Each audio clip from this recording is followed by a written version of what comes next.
Welcome to Shardcast, the Brand Center podcast. That's as far as I can go on a single breath, and I forgot the rest of the intro. But we are a bunch of mega fans giving you all the news discussions and a whole lot of opinions. I don't know. I don't do like official intros. We are here to talk about Wind and Truth. We talked about Wind and Truth last time. We're going to talk about Wind and Truth next time. It is all windy and truthy up in this channel. But first, my name is Argent, or my username is Argent. I don't know if I say my name or username. And joining me, we'll get to you, interrupter, is David. Hello, as Argent calls Verónica interrupter, like he has never interrupted anybody in an intro before. Not once in my life. Never. I am Windrunner on the forums, and I am here to talk about Roshar. Wonderful. Well, this is the right episode, even though we are in a uniform of a different world, but we'll talk about that later. Also joining us is Joshua. Hello, I go by jofwu online in those kind of places, and I'm representing the Roshar uniform today with David. I've also got my World Hopper ball into a goblet of spheres back here, so it's glowing in the background. Very nice, very shiny.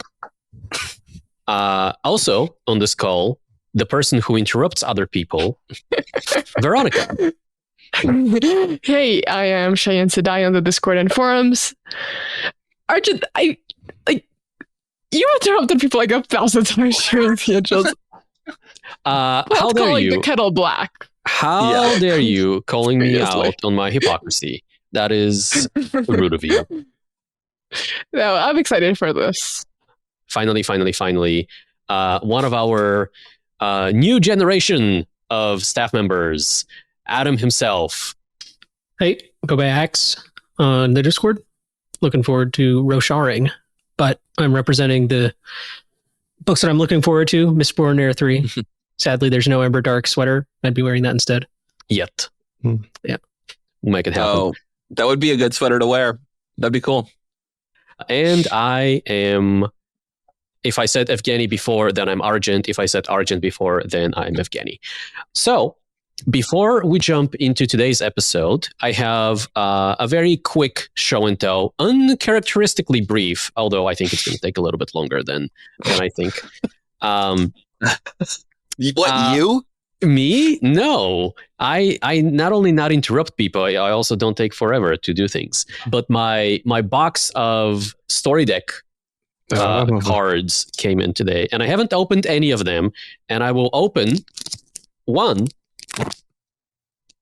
Oh, ooh. Somebody got a herald. Yeah. Somebody got a herald. Is it the one that I need? So we'll see. I think this looks like a corner. I think this is going to be 3. Yeah. That's a yeah. Yeah, that looks like it's going to be 3. Yeah, you got yourself a Chana right there.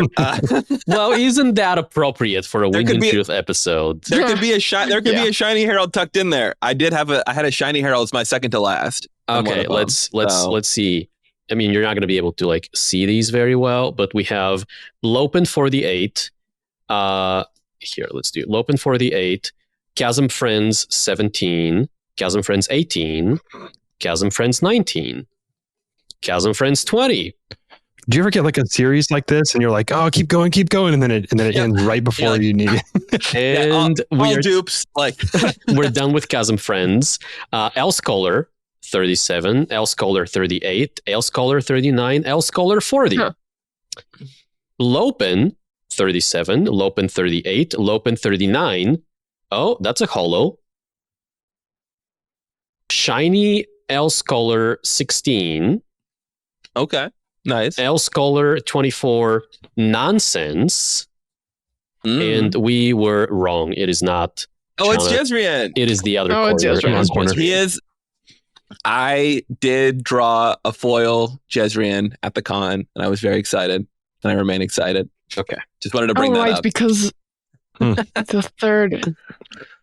I gave away all my foils. You gave away all your... Are you a Trading- sociopath, Trading. Josh? I wanted the complete story. I traded them like for like high number car or whatever Yeah. I could to like Yeah. complete the story. That's fair. That's fair. That is fair.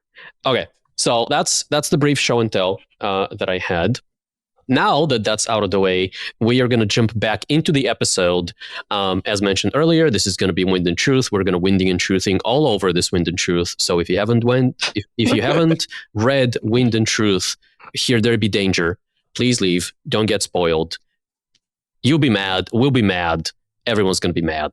Also, So- spoilers for other Cosmere books. Also, spoilers for other Indeed. Cosmere Yeah. books. Yes.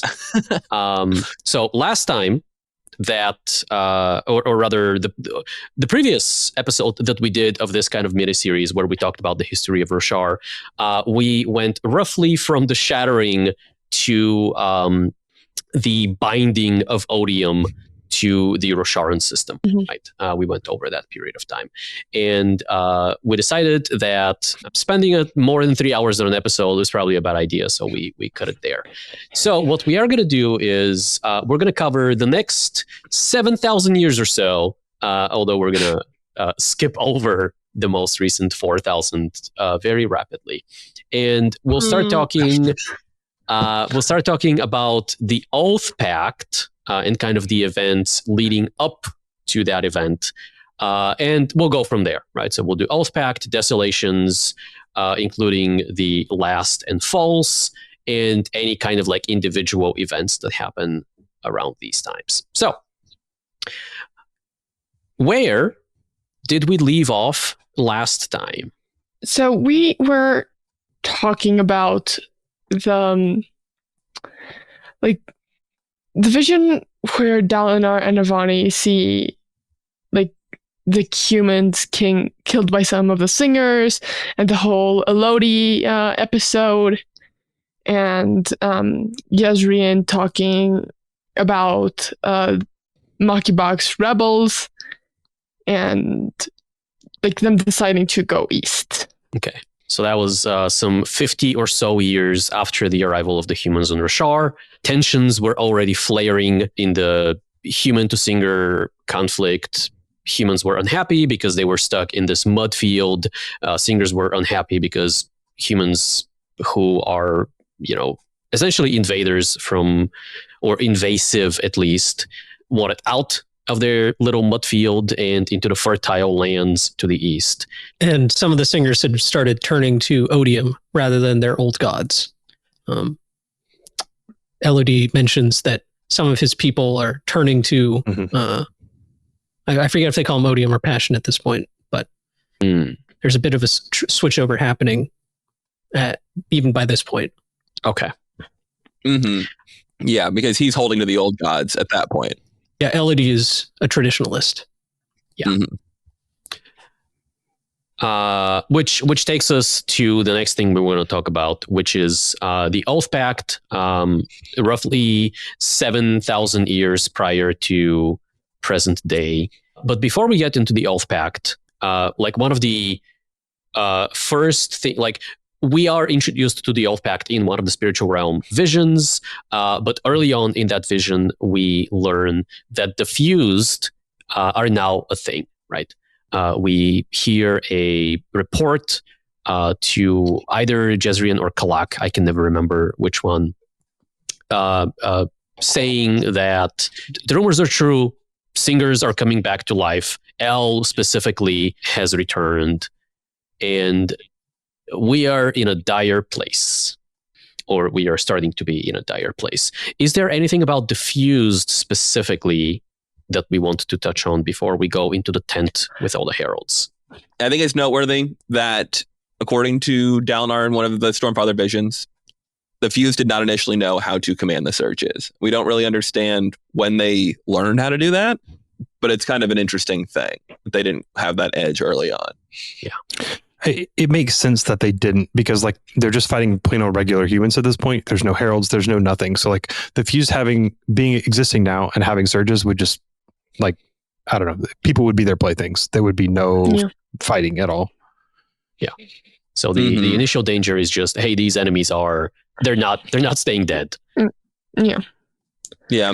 Like, it is interesting how, like, Odium acts and Honor responds, or Honor acts and Odium responds, and they start creating like levels of like parity and like the type of things that are created. So you have the Unmade, and then you have the Fused and the Heralds, and then you have the Knights Radiant and the Regals.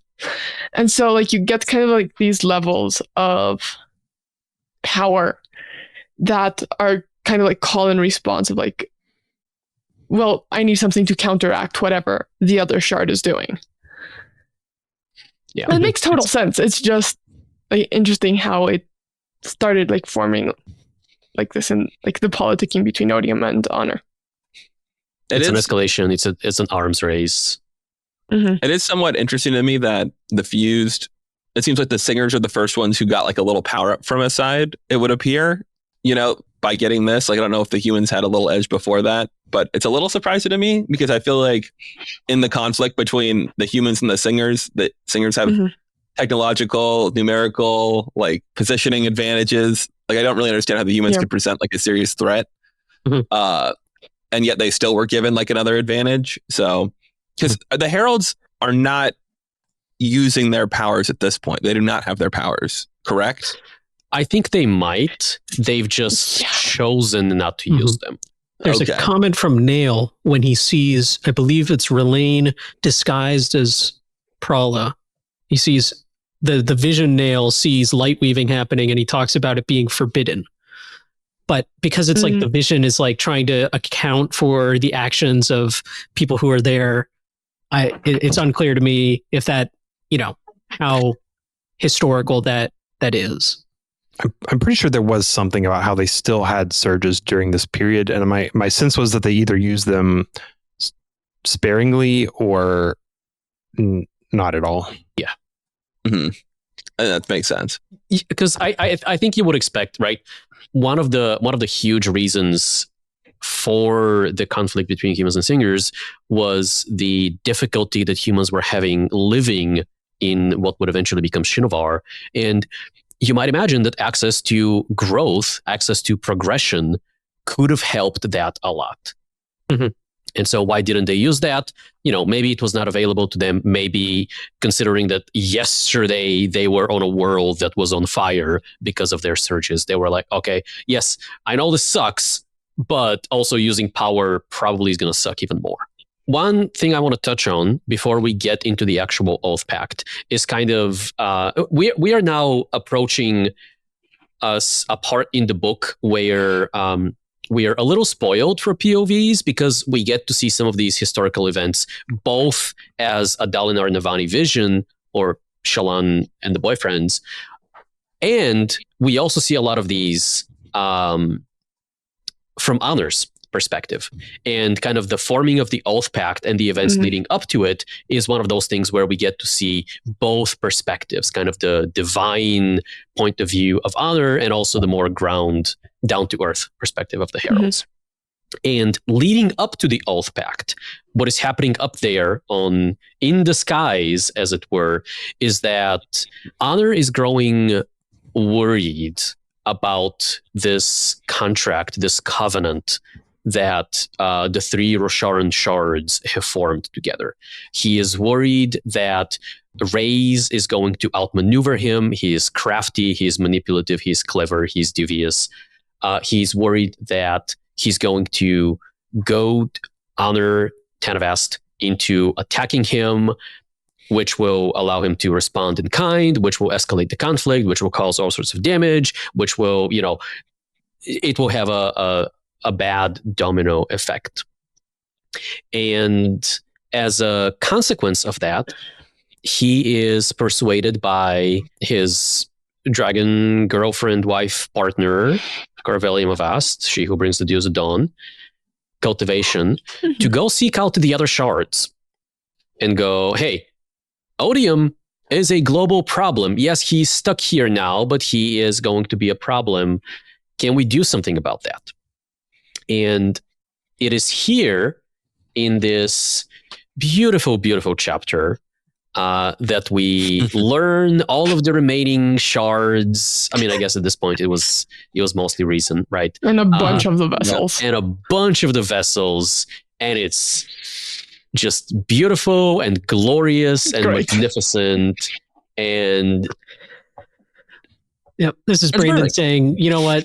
You guys can speculate about Dawn shards now. We're done speculating about the shards and the vessels. and we get a little bit of characterization for some of the vessels, right? Laris was a hero, which is perhaps not surprising, but new.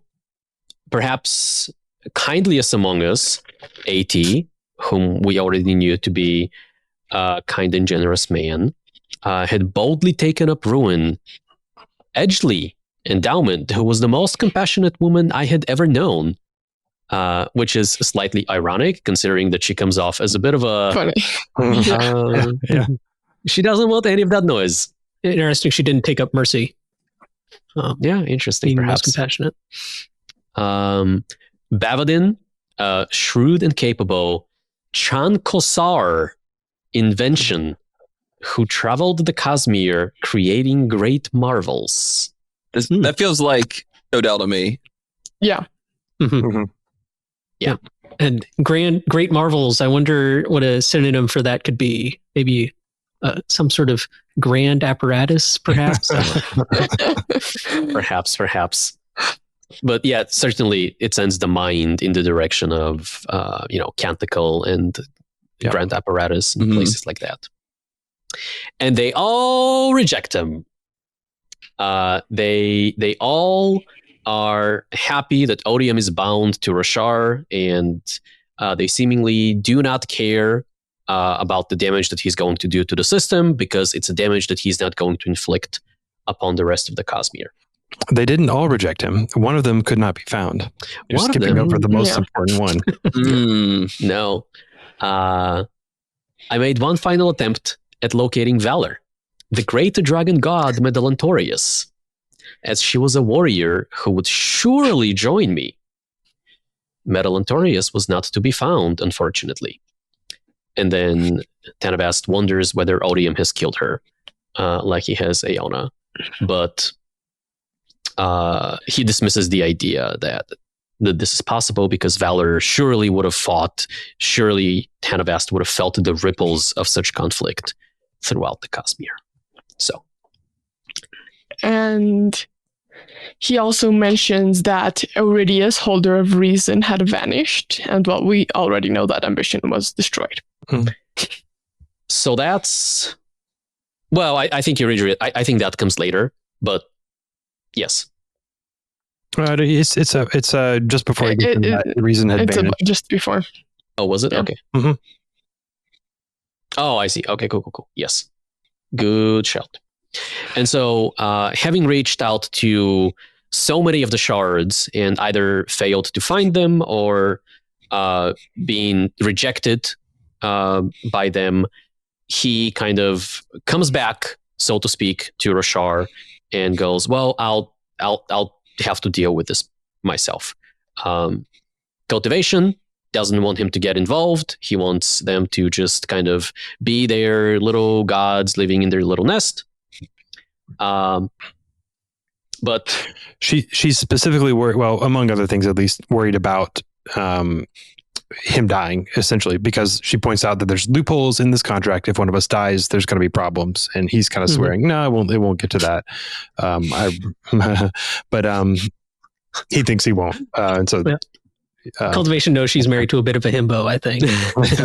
Yes. And so he decides to agree to a plan that has been proposed by Ishar at some point recently, which is the formation of the Heralds. So that is that aspect of things, right? So Honor tried to do the, arguably the right thing and get help regarding Odium. That didn't work. It's like, okay, fine. We'll go with the plan that maybe works. Yeah. So speaking of shards dying, down to on the human level, we also have Tone apparently taking an attempt on Cultivation's life.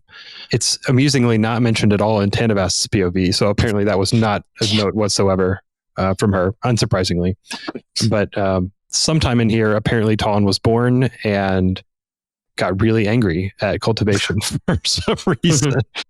And he was able to enlist Kalak's help in creating some weapon, it seems. Or Kalak gave him some weapon, at least. Well, Kalak's the smith, I believe, and Yes. somehow.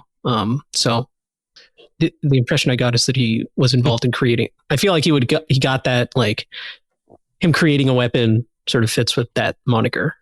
I don't know if he's ever like Smith. He's the builder, is what he's called. Oh, Yeah. But he's like, he like soul cast like blocks of bronze. Like that's part of what that's part of what Colin says his that's right. Yeah, is like he will build the weapons. Bronze. Like, Mhm. yeah. So it's an aspect of it for sure. And in one of the older books, it says like Kalak will teach you how to like smelt weapons from bronze or whatever it is. Which is interesting because of like how we see Kalak today, like this very indecisive and just not confident character. So like thinking and like I think the only time we see him in Divisions is when one of our characters is cosplaying him, and so I don't think we ever get to like truly see Kalak. So it's funny to me to imagine him as this badass weapon monger, but maybe in the future. So while Ton is apparently trying to do that, the backdrop is that the humans are at war with the Singers. So it's been about 50 years of fighting, and they've kind of the humans have slowly advanced further to the east.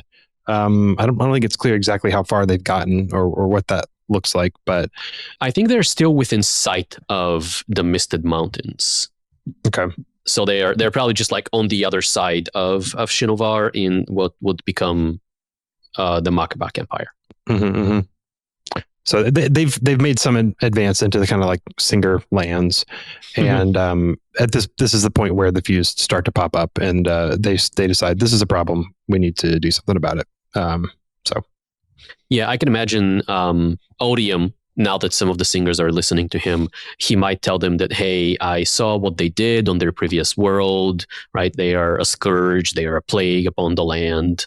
Yes, you might be able to hold them back for now. Eventually, they will just overwhelm, and take over. You need help here. Let me help you. I will give you the power to come back from the dead when you die, and all of these things. I'm inclined to think that the Isla Steely was written sometime around here. So like there's kind of maybe the betrayal of the Sprin and the gods or whatever going on. Just feels like the right timing for that.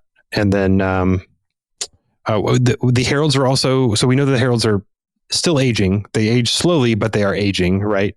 And so amusingly, I think one thing that comes up with Ashar, like with the whole Oathpact, is like, oh, this is going to make us immortal. And he's like, oh, I don't really care about like, being perfectly immortal, but it would be nice to not die. So it's amusing to me that like that comes up, I guess. And like, you're just like, I don't know. I'm looking at Ashar being kind of, he's not really being honest with himself, I think. That's a factor into what's going on here. One thing is you mentioned the Spren betrayal thing. Did anyone catch if any of the heralds like drew Spren in any of these scenes, or if they were like Spren in? I know that there were wind Spren when the high storm swept through, but I believe Ash draws Anger Spren at one point. Okay. I was just curious because we are told that one of the reasons that the Singers, or one of the reasons the Singers think that they were sort of abandoned by the Spren was because they were less attractive to the Spren as like something that bring them into the physical realm. And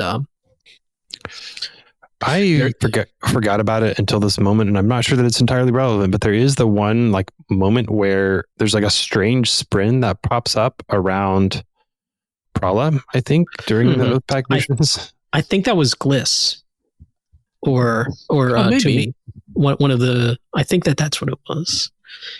I don't think I thought it was the vision covering for something weird like that, though. Like that was my impression, but I wasn't 100% sure. That moment's always confused me. Was that during the Oathpact sequence or before?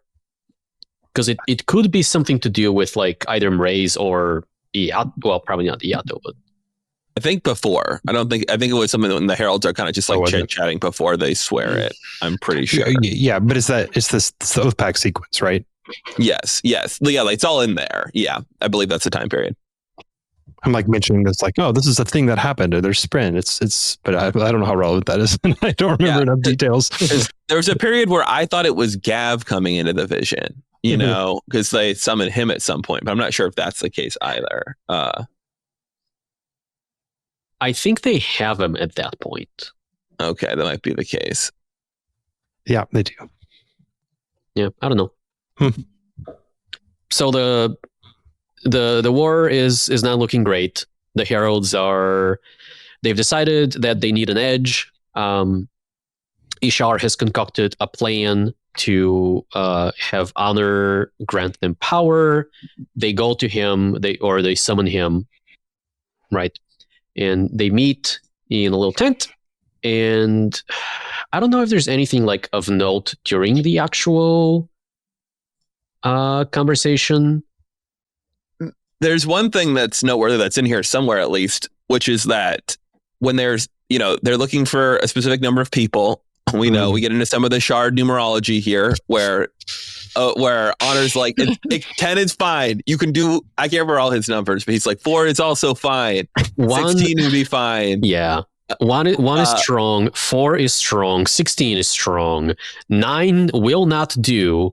No way. It's got the holy hand grenade energy. I don't remember if he calls out 5 specifically as being weak because it has no symmetry, or if that's like. I think that's in a different vision. In this one, he just says strongest would be 16 or my own number 10. It cannot be 9. He also says that he specifically is trying to get a lot of people. He says there's connection you can exploit so long as the circle contains enough of you. So that's like the critical point, is that these people need to have connections to ideally Odium. A shard at all is nice. And so these heralds, having previously been empowered by Odium largely, will be able to trap the fused, which they have a similar, because they are essentially a proto version of what the fused are now, is kind of my understanding of it. Connections. Yeah, a direct granting of power by Odium. Yeah. And so they have that connection. And so other people have that connection as well. Town, from having tried to kill cultivation. As you do. And Hoyd. Hoyd is there. That's a big thing that Hoyd is. Yes, long-standing prediction of mine. Nail's connection with Honor, Town's connection with cultivation. We're told that his soul was warped by his attempt to kill her. Yeah. So it's like it's not that she gave him she didn't necessarily grant him power. I imagine he was just like warped from the backlash of trying to kill a shard or whatever. And then all the others were connected to Odium. Yep. I wonder if Talon's soul being warped is supposed to be like a reference to like the Night Watcher putting curses on people or something. I don't know. Interesting. I did wonder, because that's the other option, right? Option A is he finds cultivation, attacks her, and then there's an explosion or whatever, and his soul kind of suffers as a consequence of that. The other one is he finds cultivation, maybe doesn't even get to attack her, and she kind of gives him a blessing and a curse, or just a curse or whatever. And I don't know. I tend to believe, isn't there a little bit of bad blood from Honor? Like, I feel like it wasn't like a completely ridiculous attempt on her life. Like, I feel like he's kind of like that was a little close for comfort, Yeah, he's hostile to Town, and Town is hostile right back. Yeah. I think he says something to the effect of, if I had a weapon in my hands, I would attack you or something like that. Yeah, he's specifically angry at Honor for destroying. So Town says, "You destroyed an entire world, my grandmother's world." Yeah. But then he says that I suppose even gods deserve a second chance. God asking Town for forgiveness. And I guess one more thing would be that Vettel has a role in the Oathpact, as well as her role which ties into like her immortal holding the keys to immortality, which I guess has been sort of background lore for a while, that gets some payoff here. Well, we knew that we knew about Vedel's golden keys, but we didn't know what those keys are about. Like the connection to immortality was unknown until this book. And so that was a nice little like reveal. Like the tone and cultivation thing, as much as it is wild, came out of absolutely nowhere. Yeah.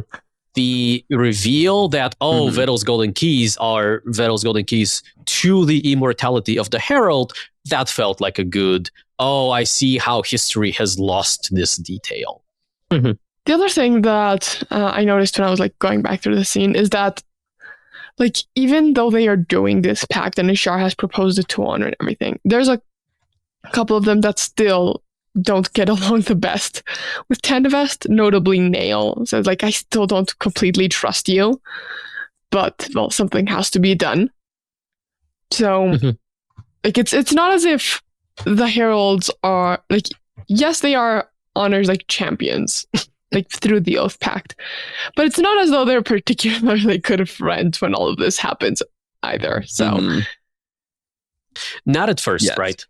Certainly not at first. Not particularly beloved of other humans as well. Very much looked down upon as people who caused the destruction of the previous world. Yeah. Nail, I think, is well respected among the it seemed to me, at least more potentially than the other heralds. Yeah. I think potentially because he's fighting for freedom with them, I believe, is probably why that is. Yeah, Town says he calls Jezreel a foreign king and asks, says, you aren't going to set the ground on fire, are you? So yeah, there's some bad blood there from Ashen. So they're all assembled. Navani, in the guise of wit, refuses. It would have been fun to see how the vision adapts if she had not, but she does. So they have Tone, they have the other 9. They all swear more or less to hold back the darkness. There is some slight variation in the exact oaths that they swear. Honor pulls a piece of himself, a splinter of light, I believe it is called, that he hands to each one of them. They get connected with him. They get plugged directly into Honor, as it were. The oaths that they swear serve or will soon serve as the lock or as the key to the lock that is going to hold back the fused.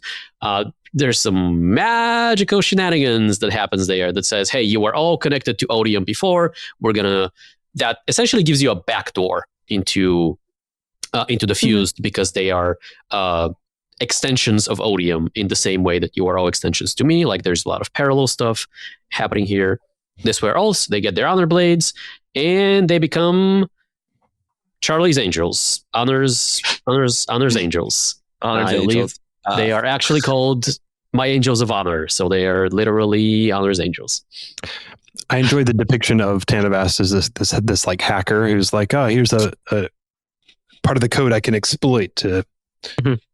Yeah. I think another thing to just note is that this is the point at which the Heralds have like their modern paired powers, because previously they had been using potentially other things. Like, we're talking about Jezreel maybe setting the ground on fire, or Nail talking about how he was good as an else caller at various points. But now they have the surges that we associate with them after this. Yeah, for sure.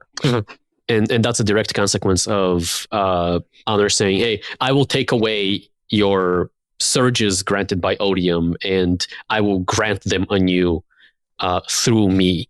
And in that deal, unspoken apparently is that, hey, you're actually not going to get all of them.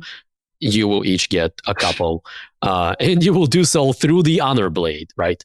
Which I guess is through honor. So that's factual. Yeah.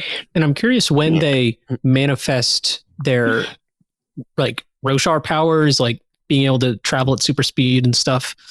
Like, I wonder if because honor is connected to Roshar, if like as soon as they do this, they get those, or it takes a while to manifest, or what. That is much later on. Oh, is this mentioned in? Yeah. Oh, okay. I believe it is part of the sequence that is like the escalation of powers. Okay. So we'll get to that in a little bit. I was going to say, I have to imagine that would be a gradual process, though, not like an on-off switch. No. Yeah, and the other thing is that Honor does say that like this would be the biggest part of him that he'd ever like give someone else. Yes, and it makes sense. It's just like, sure, the Stormfather thing happens later, but that's a completely different process, and that wasn't all that intentional by Honor to like make this thing that's so infused with his power. He also sort of already gave, he also sort of gave part of himself to the Stormfather already, right? Like the Stormfather in some early sense exists now. It's still sort of growing, and so maybe it's kind of ambiguous on like whether or not that changes over how that changes over time. And then obviously you get to the final part where his cognitive shadow is given to be part of it as well. But there's like the Stormfather did just like all come into being, some way further down the road, right? It's been this gradual thing that started before and will continue. Yeah. Exactly. Speaking of we did see a high storm in this vision in from Dalinar's point of view, and it's still modulating its strength so that it doesn't hurt the humans. Dalinar mentions feeling a warmth that reminds him of something, and I assume that we're supposed to draw a connection to his spiritual realm visions from previous books. I certainly do, right? I think I mentioned this last time, saying that we'll talk about it on a Dalinar episode, but there does seem to be kind of a parallel between kind of like Adonalsium, spiritual realm, warmth, Dalinar. Like there's a package there that doesn't point to anything specific in terms of foreshadowing, but it's definitely a thematic. Gavinor also feels warm in this vision. There is like a sense that they like pray or something as the high storm is coming along, right? Because I was also getting, like in hindsight, I get vibes of like the Everstorm and like how they have to sort of pray to Odium for to fill the It's just a little something that kind of rings in that direction as well for me. Yeah. And the wind, I think the wind says that Honor doesn't always follow, or like doesn't always pay attention or to something to that effect, and that's why the singers still need carapace and everything. I think it's a little bit different, but yes, essentially, yes, Honor back in those days still listened to prayers, but the high storm is still dangerous. So I wonder, this could be totally wrong, but I wonder if the high storm started to be more dangerous for the singers during this time, if like there is a sense of betrayal happening. I don't know, maybe Honor like stopped listening as well to the prayers of maybe the high storms were rougher for the singers during this time. I don't know. They're coming to worship Odium, and so like maybe he's like, well, why am I modulating my storms for you? We do have the idea that the singers consider the Rider of Storms a betrayer. Yeah. And so that could also tie into that idea.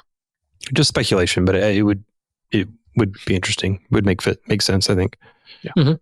But I think we need to leave the Oathpact, or the formation of the Oathpact rather, a little bit, and fast forward some 1,000 years or so, during which I don't think much of interest happens, except maybe until the very end. But we get into the cycle of desolations, right? This is the cycle we are well familiar with. We don't need to talk about that, but around 6,000 years ago, about 1,000 years after the Oathpact, it appears that the Sibling was created. And we don't see that in flashbacks. We don't see that in the spiritual realm. We don't see that in Tanavast's POV or the Stormfather's POV, whatever. We are told about this from the Sibling themselves. This is early in the book, when our characters are still figuring out what they're going to do with the spiritual realm, if anything. And what we hear is Ivory is kind of whispering in Yasna's ear and saying, the Night Watcher came from the night, as the Stormfather came from the wind. which now that we know that the Stormfather is an avatar of honor that was just created, I don't know how much the Stormfather came from the wind. Yeah, this is Sibling talking about something that happened 1,000 years before they were born. So that is also true. Yeah. There's a piece of that. Here's kind of like my thought on it is that, like the Roshar exists and there's the wind and there's these storms that happen, and the two are kind of somewhat related, they seem to coincide, but they're not exactly the same thing. And when the humans arrive, for whatever reason, the investiture balance is kind of shifting and these storms become like more prominent. And like, so they are related to the wind and like they are kind of a child of the wind, but at the same time, Honor is coming in and putting his impression on that. So it's kind of these two things that are growing together into what becomes the Stormfather ultimately. Okay. I can bite some of that. The way I see it is not the Stormfather came from the wind directly, but it's like adjacent. And like kind of what they were saying of them like growing together. Just like the wind had a hand in it, Honor had a hand in it. Like all these things came together to form what the Stormfather is. It's not just, the wind created the Stormfather. Mm-hmm. In the way that I do think that the Night Watcher is way more related to the night than. Mm-hmm. Yeah, and humans' perception too, in a way that's not true for the Night Watcher at all. Yes. Because they're unconnected for whatever. So cultivation could build something very weird or whatever she wanted to do. Low pet project. Yeah. And then the Sibling continues, saying that this all happened when I was very young. The wind was different, so very different. And then says that they were created some 6,000 years ago when the stones wanted a legacy in the form of a child of honor and cultivation.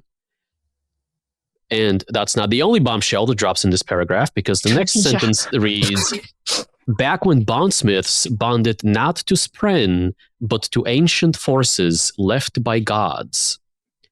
And Good then stuff.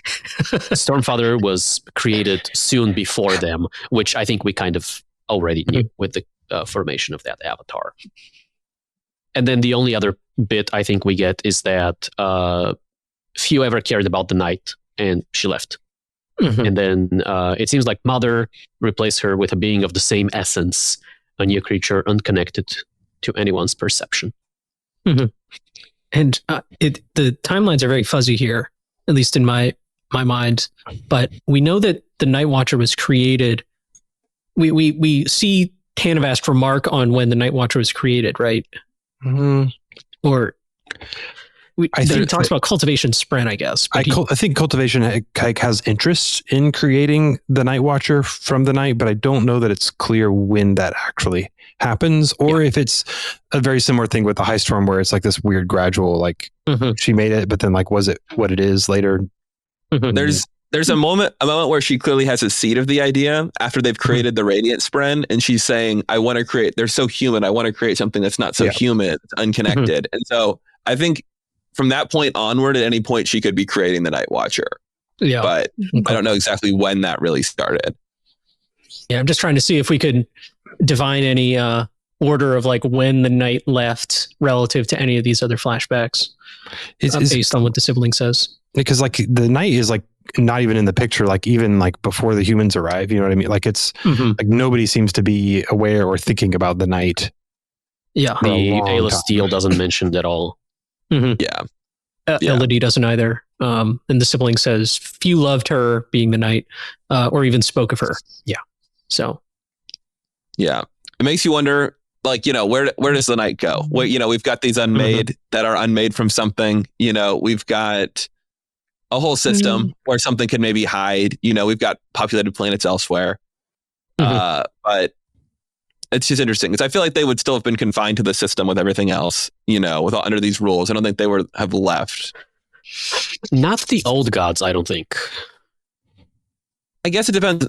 It depends on how much they like become. You know what I mean? Like they were created by Adonalsium, but like, does the investiture that became the night, was that partitioned to cultivation? And so like it is Adonalsium, but now it's like it was the piece of Adonalsium that was close to cultivation. Yeah, I don't know. I I don't know. I think they continued being their own thing, right? The wind is so often spoken in the same breath as Adonalsium, in that, this is, not just a successor, but in a way, this is kind of a stand-in for Adonalsium. It's not a stand-in for honor. The knight's just been in hiding, waiting for the last desolation. The true The Night of Sorrows. Night of Sorrows. Well, it is the Night of Sorrows, like what a time for the night to become relevant, finally. Right. To Shroud, perhaps. Yeah. Yeah. So the Sibling is created at this point 6,000 years ago.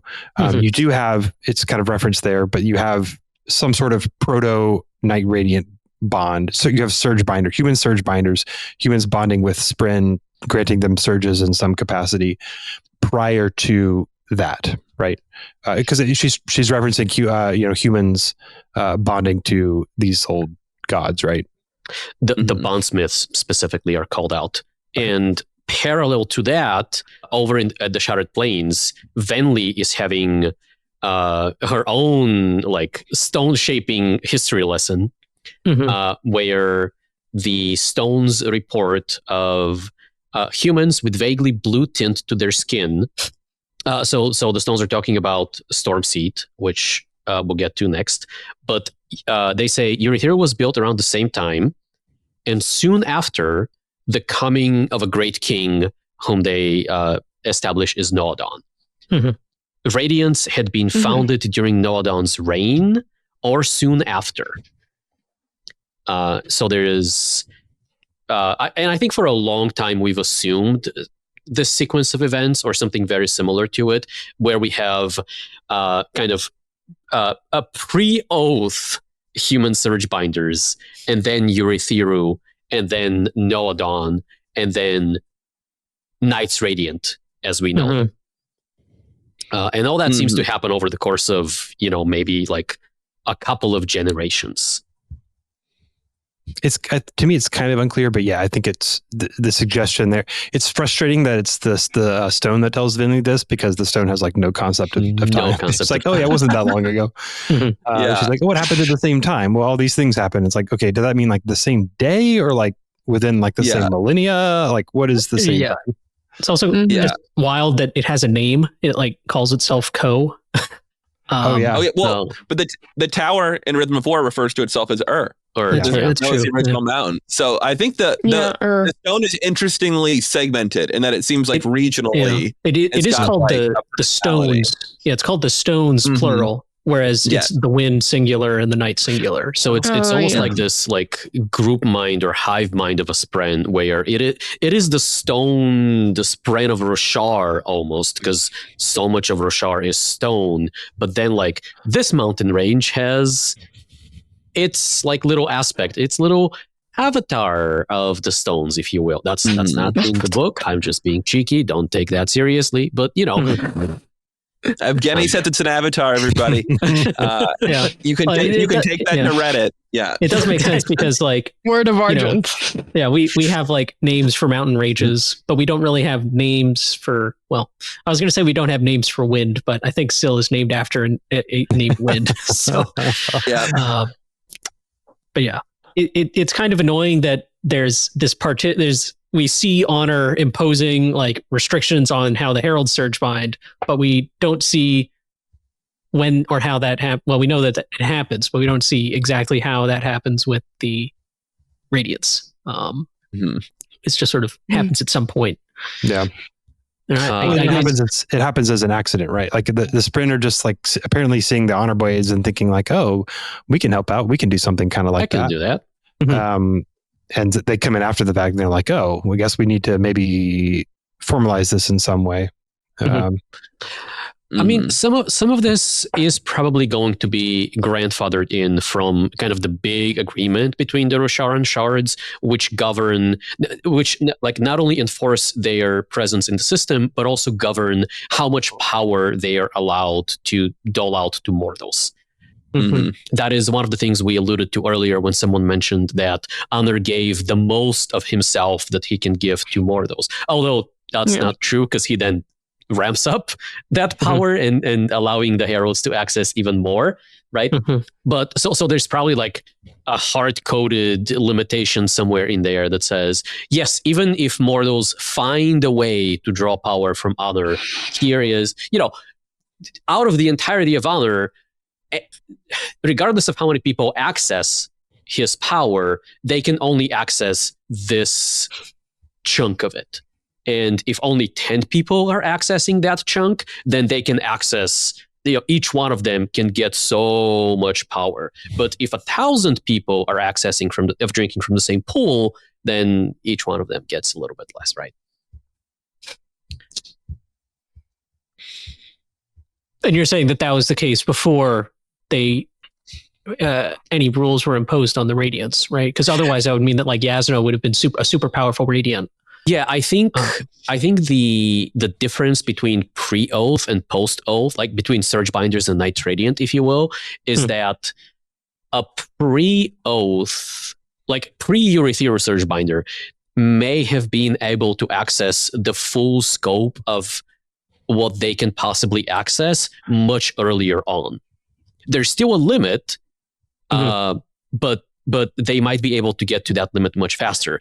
And after we introduce the oaths, then a first idea or a second idea or a third idea of Knight Radiant cannot get to that maximum level of power. That's usually how I've been thinking about it. I think that like there's a different interpretation where that makes sense or that's not the case. I do wonder if we have like the idea now is that Honor is dead, and so the Knights Radiant in the present modern times are not bound maybe in the way that some Radiants in the past were, and they still do have these oaths and they do still have this system that they have to work through to some extent. So yeah, I still kind of struggle with trying to just make up my mind on where I think the line was on what changed when they established the Radiants. Yeah, well, and you have like specific examples, like in the Ars Arcanum of like Honor restricting stone shaping so that it can't do things like microkinesis, and so you're like, okay, Honor's dead. Does that mean that if you know what you're doing with stone shaping, you could be doing microkinesis right now? Is that what that means? Or when you like look at like when they say a bondsmith unchained, it's unclear sometimes to me what a bondsmith chained is versus a bondsmith unchained, and what we've seen. So that's interesting stuff, but maybe right for a different episode. Maybe. Yeah. The last thing I wanted to call out around this time period is that it seems to be that Urithiru was created or built or shaped by the Blades and presumably by the Heralds, right? And we get that from a little kind of in media res from a Zeth chapter, in which we open the chapter with like mid-sentence where Nightblood says, Nightblood has been chatting with the other Blades. Hey, flashback, newsflash. The other Blades apparently can talk. And then he says that he helped build a huge fortress, a huge one, big, and all the others joined in. They did it even before there were Radiants. Isn't that DV? Stone shaping is DV. You heard from Nightblood. Urithiru is DV. Yeah, there's a little piece of me that I'm like, Nightblood, you don't recognize the place that you just were? Like, like he's just like, big fortress, don't know. Well, it's Nightblood. As we learned on a previous Who's That Cosmere character, Nightblood is forgetful. That is true. But it is fun. I the only interlude that I was hoping for that we did not get was Nightblood Honorblade conversation. That was what I was holding out for. Been great. And I think we did brush over the Unmade. So the Unmade seem to have come into existence somewhere, I think, between the Oathpact and Urithiru. I believe that would make sense, just in that, for me, when you're looking at like this sort of like ratcheting up of power that the shards are doing, where they're kind of matching each other, the Unmade and the Heralds are the corresponding beings. Yeah. In terms of power. He says, so first there were the Fused, then the Heralds, then the Unmade, and then the Radiants. So they came sometime between the Heralds and the Radiants. So they popped up in there somewhere. I also am inclined to think that the Fused started to get their surges probably in here, or maybe at the end of this point, like when, like I'm thinking like when the Radiance started to show up, when you had Surge Binders, you need like the Fuse have to start getting their own surges at that point to be able to sort of stay on the same level. I could see that. Was there a Rabonial passage that talked about this? I don't know.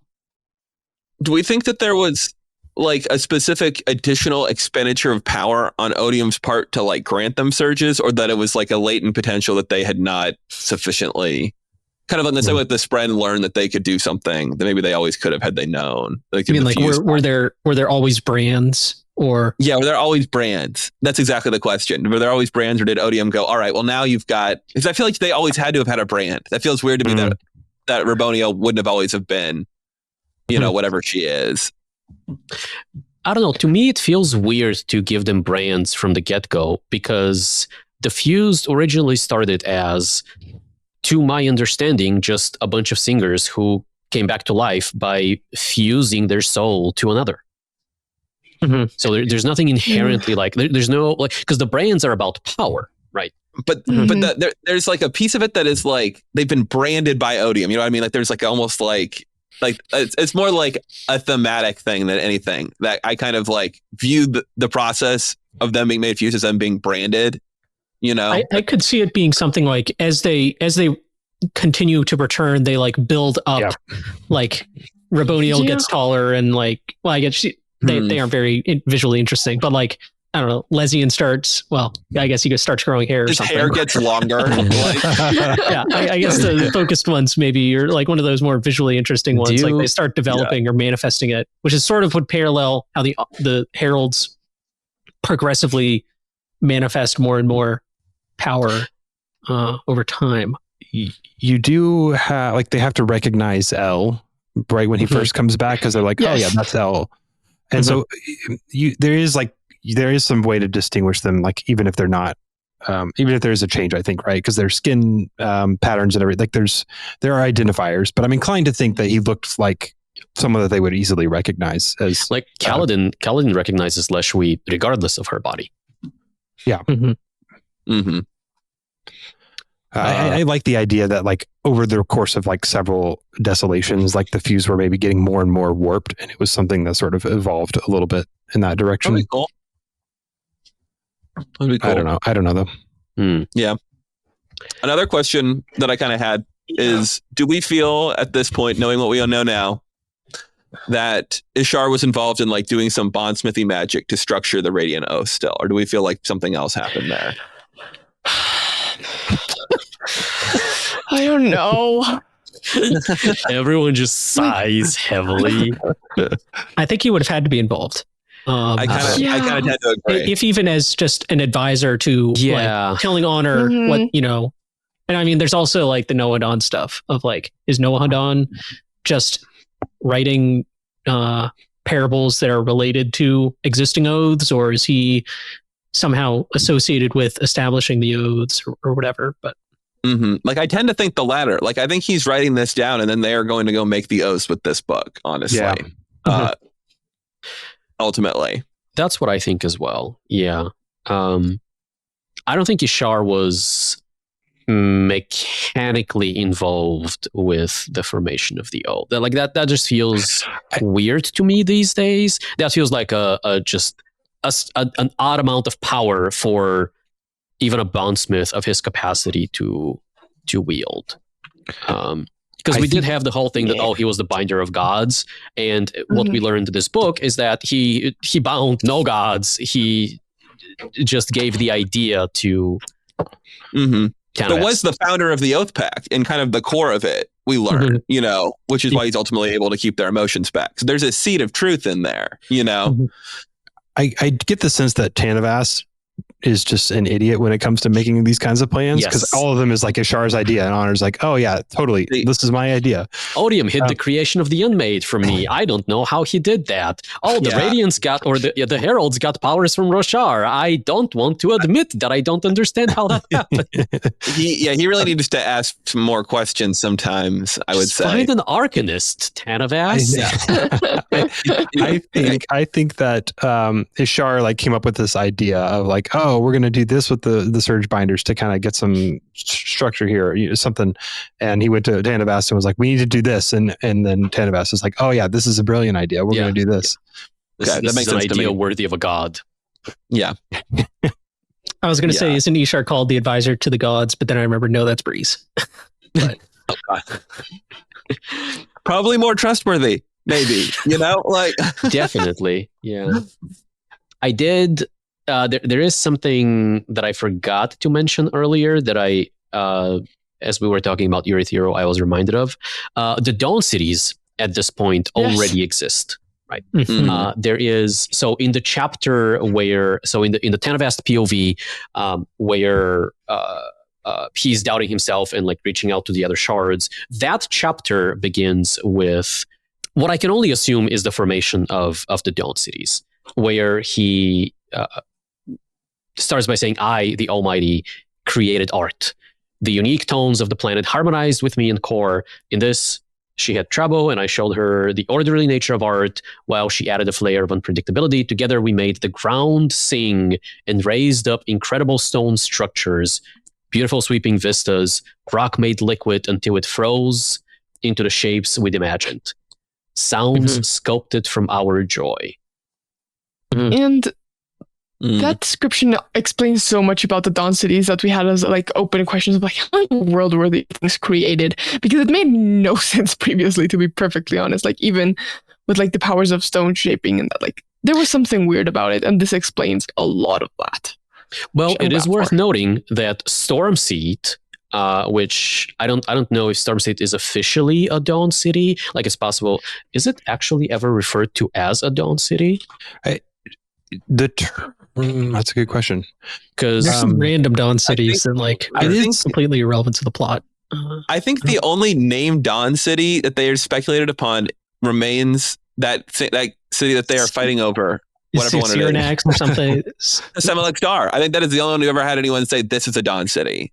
Or like they're saying like it surely must be one of them. There's also that Shalon notebook page that shows various cities and then their semantic patterns. The semantic which implies patterns. that they're Dawn cities. But I would agree with that. I would agree with that for sure. But Semilex Dar then isn't one of, and maybe that's wrong because they're not one of the 10, but they are apparently. Or maybe they just don't have the pattern for it. That's the thing. I don't think all the Oathgate cities are Dawn cities. yeah, I agree. I definitely don't think that Ayabiza, with the one in Shinovar, I don't think that's a Dawn city, right? Azir seems like Probably a not. completely normal city as well. Azmir, I should say. It's just a grid. Okay. Fair. I love a grid. Yeah, so I don't think that all of the Oathgate cities are necessarily Dawn cities. It's also a modern term, right? And so it's just like this term that like people in year 11 whatever came up with that are like, oh yeah, these are the ancient like Dawn cities. retroactively applied. It happens a lot in history. Yes, that Is definitely makes Kholinar a sense. Dawn city? Kholinar does have a pattern, yes. But Kholinar would be Dawn It city. does have a pattern, but Thaylen it's not- City has a symmetrical pattern. I think though, like if we're saying the, well, I would, that's gonna be a little bit. I might dispute though we know that for sure, but anyway, like if we're talking about the art from the Way of Kings that has the patterns, Kholinar is on there, Thaylen City is on there, Akana is on there, and another one that I do not remember. Vedinar. Vednar is on there. And I'm inclined to think that is like the implication there is like, oh, the gods made these like with a pattern, like because the bedrock Just itself because of the is in that shape. sound. Mm-hmm. Yes. Yeah, like this whole sound description that Evgeni just read, like it matches the way sematics work. So like I don't see any other option really. It's just such a strong parallel, right? Yep. The idea of a music and a tone and the way that the tone shapes the physical matter is just But Stormseed being created by stone shaping is very relevant for whatever is about to come up next in the timeline here. Yes, which is the end of Stormseed, unfortunately. So we've Oathpact 7,000 years ago, Urithiru about 6,000 years ago, kind of straddling pre-oath surge binders and on one end, and Noadon and Knights Radiant on the other. And a little speculation on my part, I'm going to throw it out here. My favorite topic, Silver Kingdoms. Like, we're seeing in the Nohadon flashbacks as far back as the Way of Kings that the old kingdoms are collapsing here. Mm-hmm. And they are, and like part of the reason for the Radiance is they are needing these groups to keep information going to prevent these kingdoms from collapsing continuously. They're hoping to build something more durable.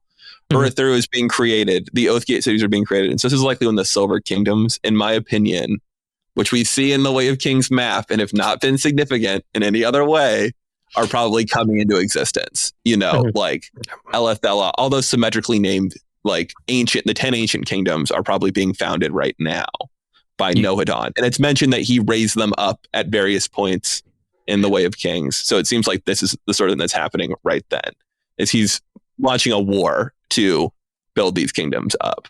I think some of them have to exist before though, right? Because like you have like Urithiru, they wanted to build it in Elethella, and they're like, no, it has to be built in the place closest to honor. Like we have that line from Way of Kings. So like Elethella at least was one that existed prior. Yeah, like that's his kingdom, you know? So like I think his kingdom made it, you know? Like some of them do exist, like, and some of them he references ultimately don't seem to. Yeah. And I think it could probably also be like consolidation of existing like structures and like,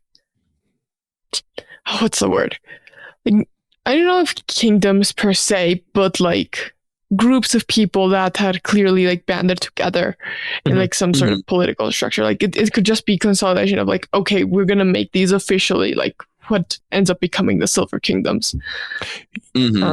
You do have, so like the Oath Gates were created here with Urithiru. So Urithiru's created. Stormseat comes right after because they want it to be the 10th Oathgate city. So however the Knights Radiant work with this, they had Oath Gates at that point already.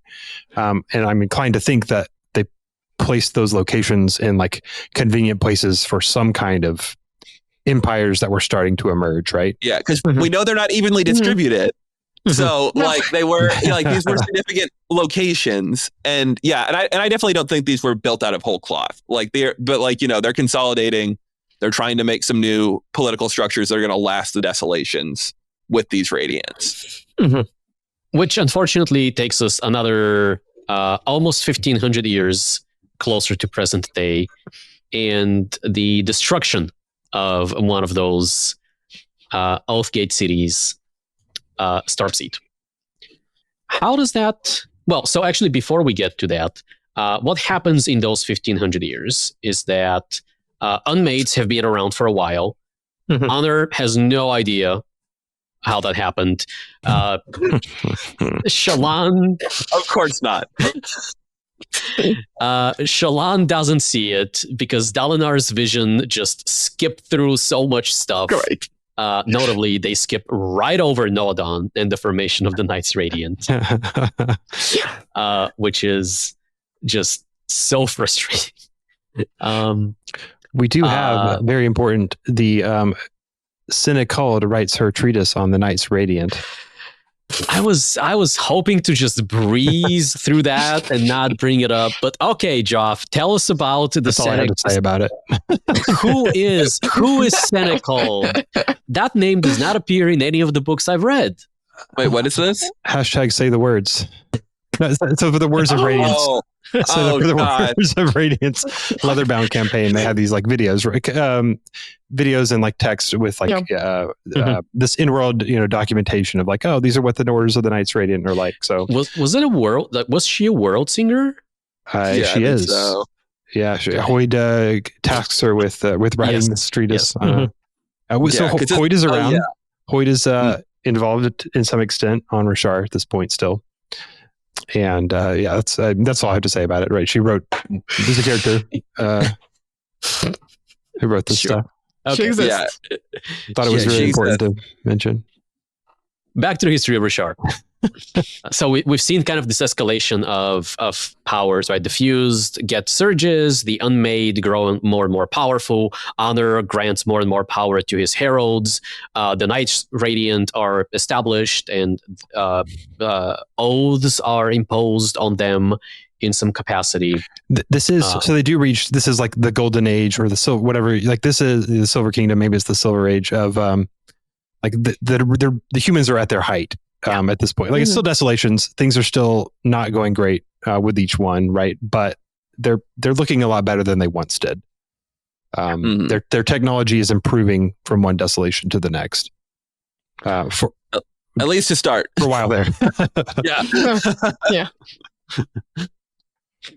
And I think that what changes is they become more. The Desolations are also getting more frequent over time.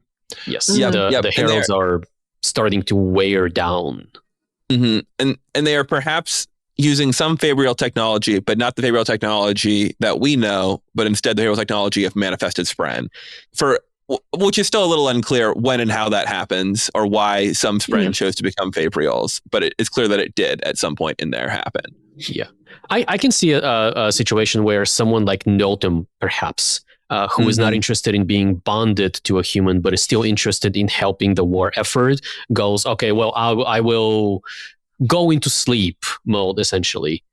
Well, and like imagine someone like, if Syl had not been so young and the Recreance had not happened right then, like maybe she would have been like, you know what, maybe I'll be a Fabrial for a little, you know what I mean? Like she's like, I can help out, but like I can maybe like meditate, kind of get over this or like whatever, whatever status they go into and then come back later. But also of note, in this time period, this is where apparently the heralds kind of get their Rosharan powers.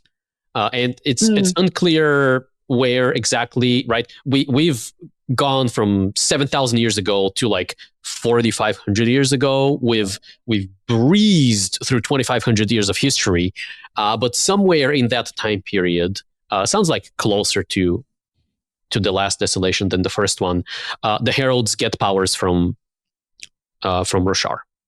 So all of this has happened, and things are not looking great for Honor. Things are not looking great for the heralds. They're getting worn. They're getting their souls are just being blasted with investiture. They're changing. They're getting tired, and Honor is also kind of growing more detached from the war effort.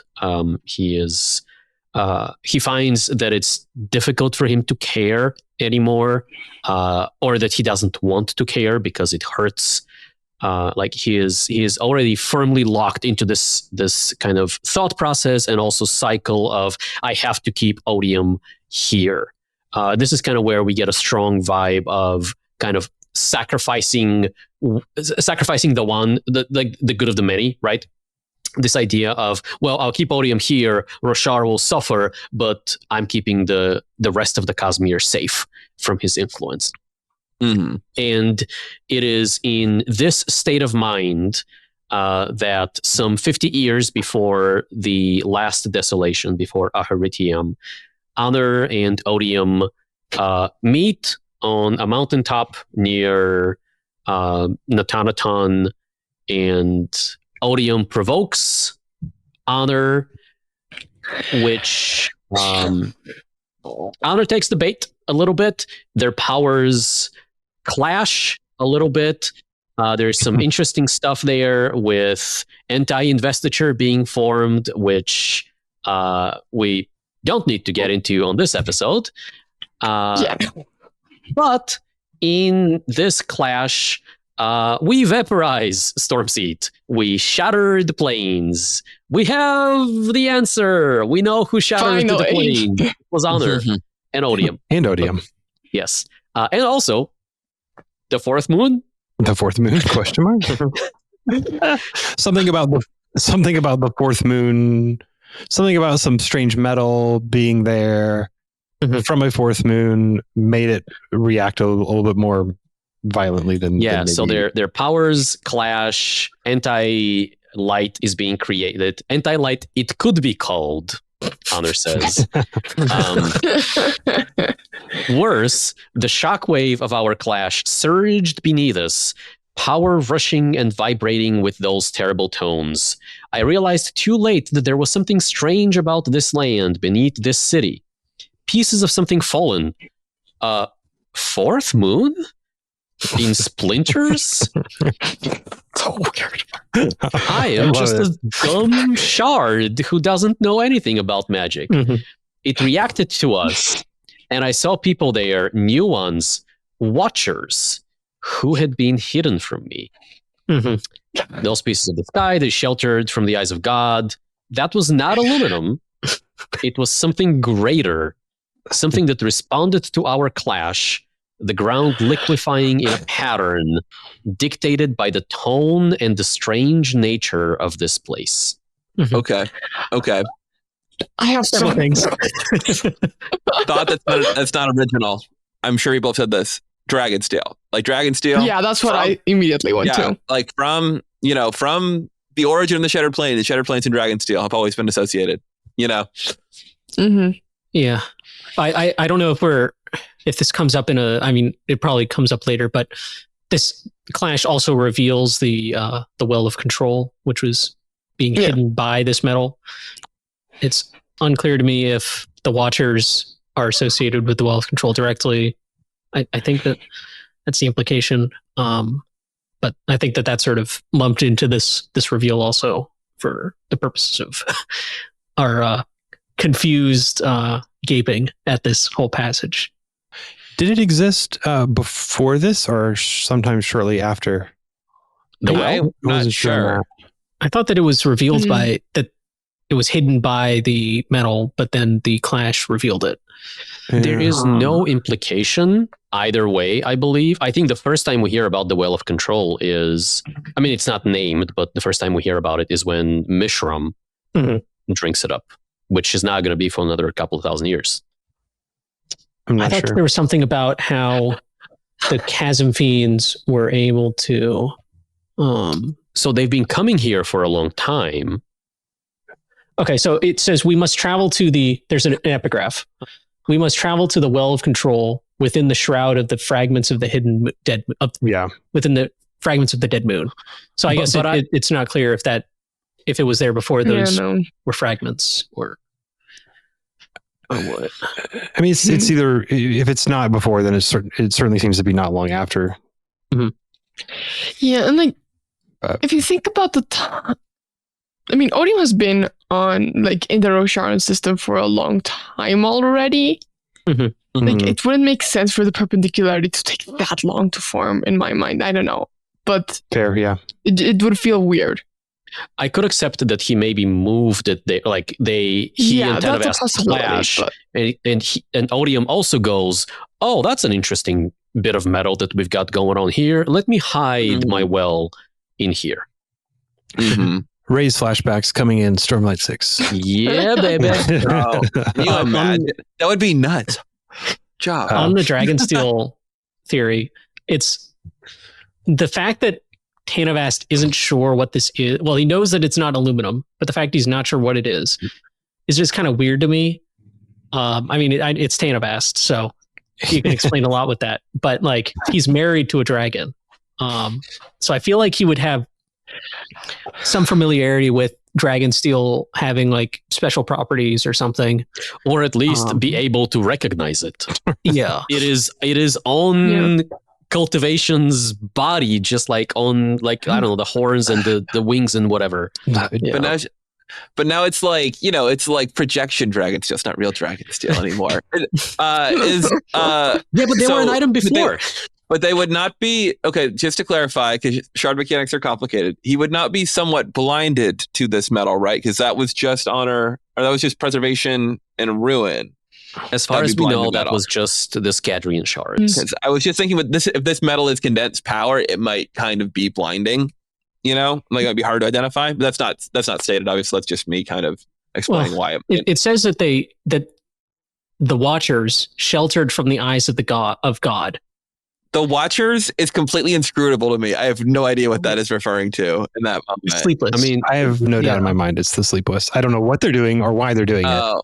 I don't know who else it could be. So is it just the Sleepless are out and about in the landscape just watching? Is that what it's referring to? That ties into a crack theory that I would like to port over from I forget which of the Watt spoiler channels I read this in. It's not mine.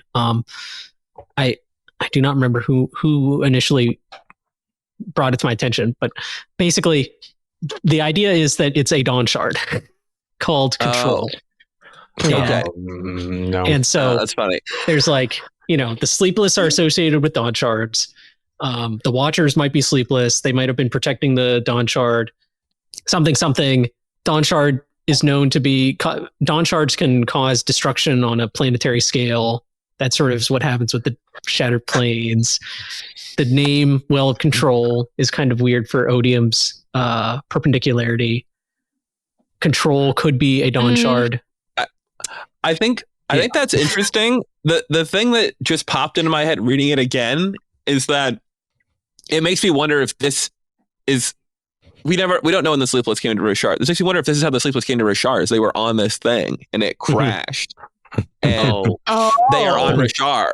Because like when you read it, you're like, he's like saying like, oh, see something fallen, a fourth moon and splinters, and he's like, oh, it reacted. Then he's new people there. But I mean, they would have had to have been there for all along. So that is kind of a complicated thing where he would have to just notice them for the first because time. This thing presumably crashed on the planet before he ever showed up. Yeah, like pre 10,000 years before the present day. Like he's dumb, but he's not that dumb. Like he's not gonna miss.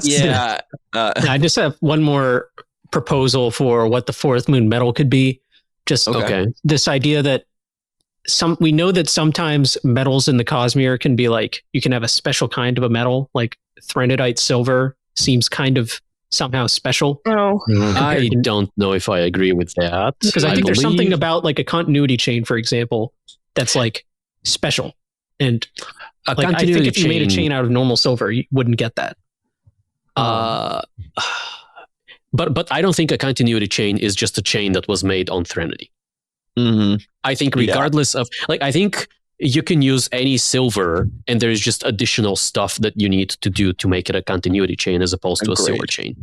Like you're seeing it disrupt Aether, you're seeing it disrupt Shades. Like this is just a property of silver in my mind. And then a continuity chain is like a device that Threnodites make use of with silver and other magic that allows them to manipulate Shades most likely into, or I don't know, anchor themselves through cognitive anomalies. I mean, I guess I thought we had like a wob about needing to do something with silver to make it harm sprint or something like that. I thought he said that you could stab people with or sprint with it. That's my recollection, but I don't know that. Or he was like, try it. Like, I don't know, something like that. No, I think I asked that specifically. I think you were thinking about one of mine. One of his. So I did ask about, in our last interview, about kind of, hey, okay,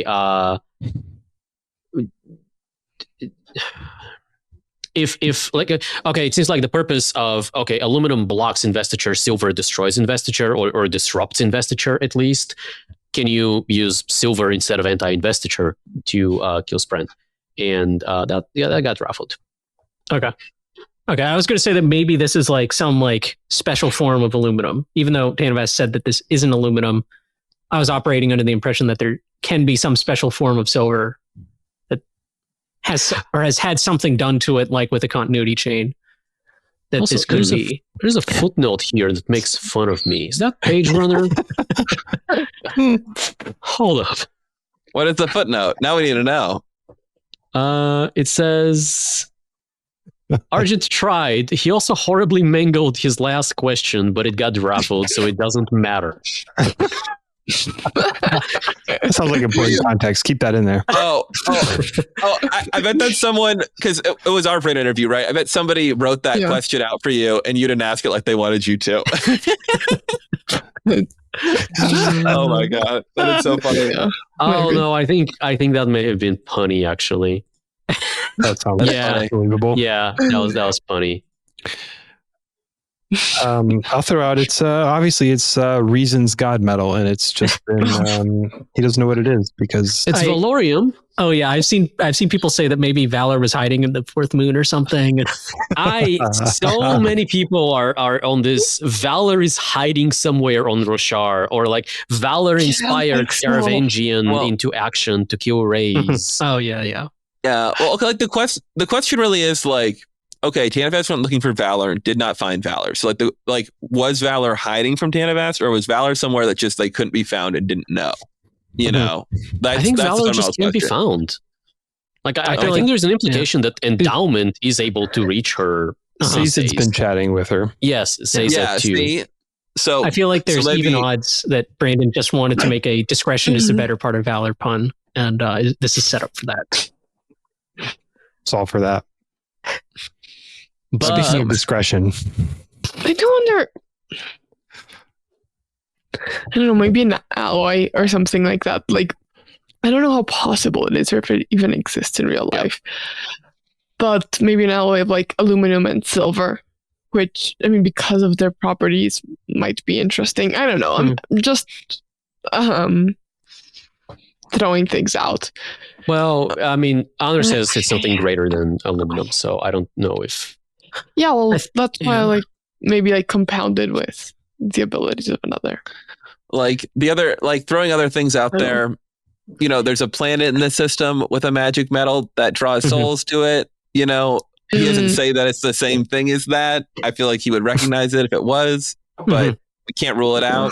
We've established that he's not being very descriptive here intentionally.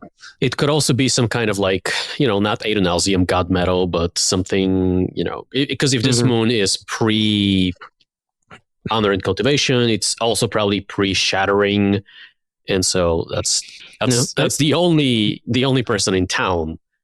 Yeah. I think it's safe to say that whatever the metal is, the moon was hiding something before it crashed into Roshar. I think, because I think that the fact that it's able to shield something from the eyes of a shard implies to me that it was doing that before it crashed into the planet. That's possible. I It could doesn't see it have being to a be. side effect, though. Like it could just be.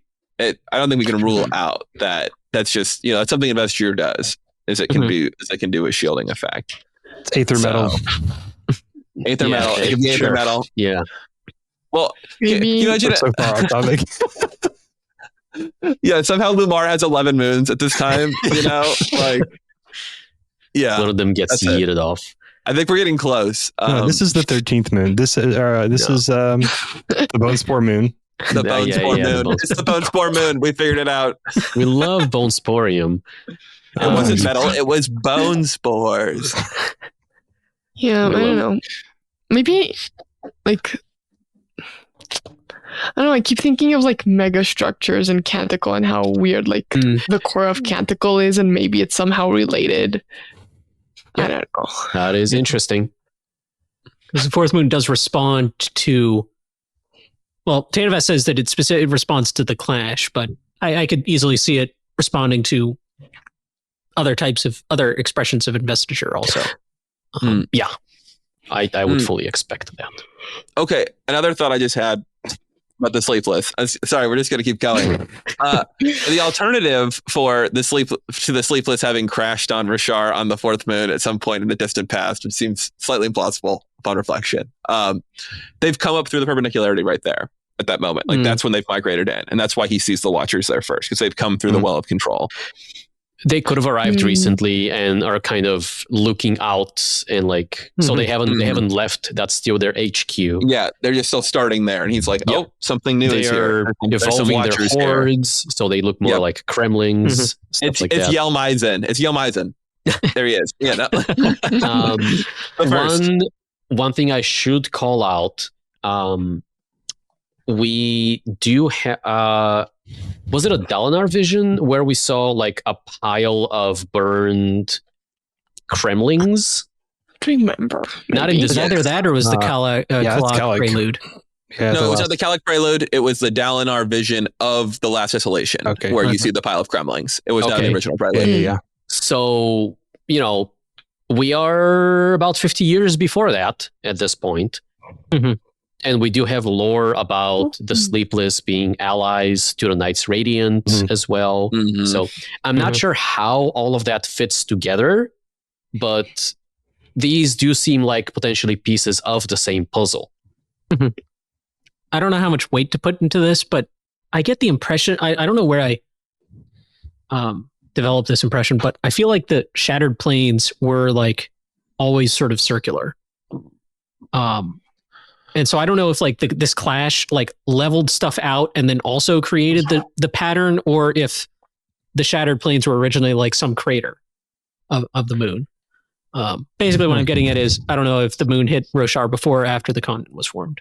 Oh, I see what you mean, because it's like circular, it's a crater already, and not because it's like some Dawn City symmetrical circle or whatever, which is not necessarily, we've seen something about Stormseed anyway, that it was symmetrical in any way. I think Venli talks about ridges, but that doesn't tell us anything. No. There are also those weird 10 craters. 10 craters, yeah. They conveniently placed for the war camps. Why invent the 10 craters, Brandon? If you just never want to talk about it, you're just like, yeah, there are 10 craters, all right. It's 10 radiant camps. One for the bondsmith. There's one guy in it. It's just one guy. Okay. I think I'm going to make an executive decision and cut the fourth moon talk. We are 50 years away from the last desolation. Honor is pushing the heralds even harder, and they're really feeling it at this point. And we get to Aharietiam, right? 4,500 years ago, we've seen a couple of versions of this. Oh, I think we missed Am reaching out for a treaty with Honor. Sure.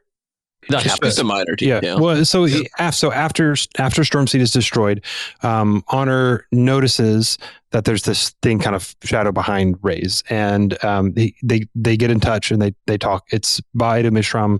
She's not happy with Odium, and they make an agreement at this point. He says, "Yeah, I'm going to help you out to undermine Odium, and that's going to matter in another 3,000 something years." Yes. Mm-hmm. And Odium's power is interested in Mishram in some way too. Yes. It's kind of starting to be drawn to her potentially and not Raze. Mm-hmm. Just like I'm saying here with my hands. But Aharietiam, right? Honor is deep in kind of this mindset that he's been in for a while, which is I cannot afford to care. The heralds are becoming broken. The desolations are coming sooner. Yeah. I think the Stormfather tells us a while back that it was less than a year between these last two, which is wild because like they're taking that long. So it's kind of like it literally just ended. Can you imagine when they came back? They just been like no way. There's no way. Surprise, we're back. Is there anything new or kind of notable about the last desolation that we want to call out? Because we've seen these events a few times throughout the books. I would say, go ahead. I was going to say, it's interesting that Tanavast himself is just really quite a mess at this point. We see like his internal monologue where he's sort of wrestling with his own sort of demons about how part of him is like projecting like, no, this is great, things are going fine, and there's this inner voice that's like, no, this is not okay. Mm-hmm. And so that's the context when he goes and speaks with Roshar, and they decide to make this change to the Oathpact. And we also see that he is super checked out when they decide to do that. He's like he just says sure, whatever, like I got to take care of myself because I'm a mess. And so he's gone. Mm-hmm. Yep. I would say that another big thing that we learned is that the heralds did not originally intend to put it all on town. They were hoping they could be swapped out each individually to take some time off and just sort of continue to have 10 people in the Oathpact. And that was just sort of I would say part of Tanavast just not being interested in like talking to them. Like he just was kind of like, no, like we can just go with this. But they weren't trying to initially abandon town as quickly as they ended up doing that. And I think you're seeing Honor's intent warp Tanavast too. Yeah. Like that's starting to happen now, and the way it happens with all shards. Very strongly. I think some of what we are seeing both in Honor and in the Heralds is kind of this almost symbiotic relationship, I will say, where because they are so deeply invested by him, and because they are kind of so deeply plugged into him, what happens to one affects the other. And so it becomes this loop of like Tanavast is breaking down, and that has an effect on the Heralds, and the Heralds are breaking down, and that has an effect on Tanavast. which is not ideal for anyone involved. Nope. That's also probably like something like what's happening with Odium and Diffused, right? They are all stuck in this system. They keep dying. They keep coming back. Is this endless cycle. And I mean, when Dalinar makes a choice to change everything, that's part of his reasoning, not specifically, oh, this is like affecting, like the heralds are affecting honor and honor's affecting the heralds, but like this entire thing is a cycle that we need to break free from. Otherwise, nothing is ever going to change. Mm-hmm. One other important thing about the Oathpact is we learned that Ishar takes some of their pain upon himself at this point. Yeah. So when they decide to do this, he does some kind of magic thing that takes on more of what the heralds are dealing with. More of their problems kind of go on his back in some way. Mm. Maybe I'm moving a little too fast. He says that he's going to try to work out a way to do that. Mm-hmm. Yes, which is a big context. That will come later. Mm-hmm. I don't know if it happens before he finds the Well of Control or after, but certainly once he does find Odium's perpendicularity, it becomes worse. Well, and he's also, isn't he like kind of like he does something about potentially replacing honor, doesn't he? At some point, like he throws that out there too. Yeah. Like his grandeur is just off the charts, but He's but never yeah, been like humble, he's thinking about that. Roshar. No, but that's kind of the last Desolation. Like I don't like we've seen this a few times, right? There's a little more shard numerology, which is like they're like how many people can we get it down to? And they're like one Adenalcium, one town. You know, I don't know why 4 was not an option here, but yeah. But yeah, that's that. And then Honor kind of he takes a break and a little vacation. Yeah, he dunks into the ground and just kind of listens for a while, right? Mm-hmm. He reconnects with the people that he is allegedly doing all of this for, and he finds out that hey, they're actually doing quite fine without me. I'm actually I am the problem actually. And that goes on for a while. I don't think we know of anything of note that happens. One thing, Darethil makes his fishing voyage. Thank you, Time Master Joff. Yeah, can't miss that. That's good to know. Yeah. The Uvara are first contacted in years. It's Ishar, like he's like, I'm not even sure. He's like, oh, this guy was a fisherman and he went off and like there was a storm and he kind of made it back. And Ishar's like not even sure if this is like if there's anything true about this thing at all. Maybe there is, maybe there, I don't know. I'm inclined to think there's some truth to it, I guess, but who knows? Fun fact: this book calls them the Uvala instead of the Uvara. So. In like a continuity error way, or in like a way where it seems like you think so? I think it's yeah. Okay, well, so we'll fix that in 10 years. So 2,500 years later, super fast forward, and I think Tanavast like senses some great turmoil in the land, and is like, "Oh no, another desolation! Town has finally broken." Except he looks out and Town has not broken. It is the false desolation. And I think what Tanavast is sensing here is Mishram.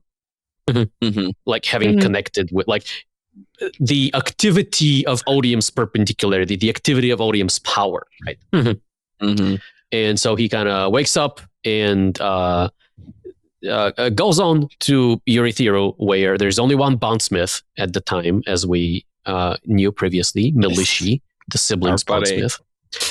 We also learn that during the 2,500 years during which Tanavast had been checked out, Tanavast's avatar, the Stormfather, was also inaccessible for bondsmithing needs, which is perhaps a little surprising, but not shocking. Like I can see how that might work out.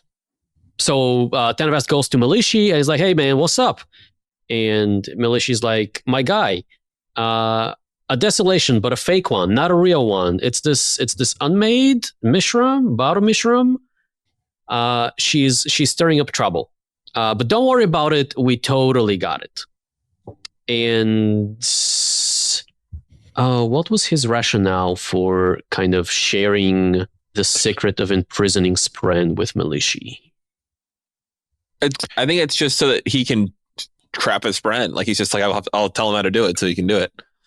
So Honor meets Odium approaches him at this point. They have a chat. He has a chat with Odium, and Odium says, "Hey, if you can help me deal with Baidu Mishram, she's a problem. Help me deal with her, and we'll make an agreement." Oh, because Honor was pushing for like, he was really worried that he was going to give in and clash with Odium and destroy the world, and so he's like, "Okay, no, we have to agree not to do that. Contest of champions, please." And Odium's like, "Why would I agree with that?" And they settle on Honor agreeing to help Odium with his Mishram problem, because the Shard really likes Mishram. Yeah. Well, and something I hadn't quite realized until I was looking, Mishram says when at one point, like, she refers to Odium being trapped on Braze, and she's like she's made her play, like, taking the power of the perpendicular. She's trying to replace him.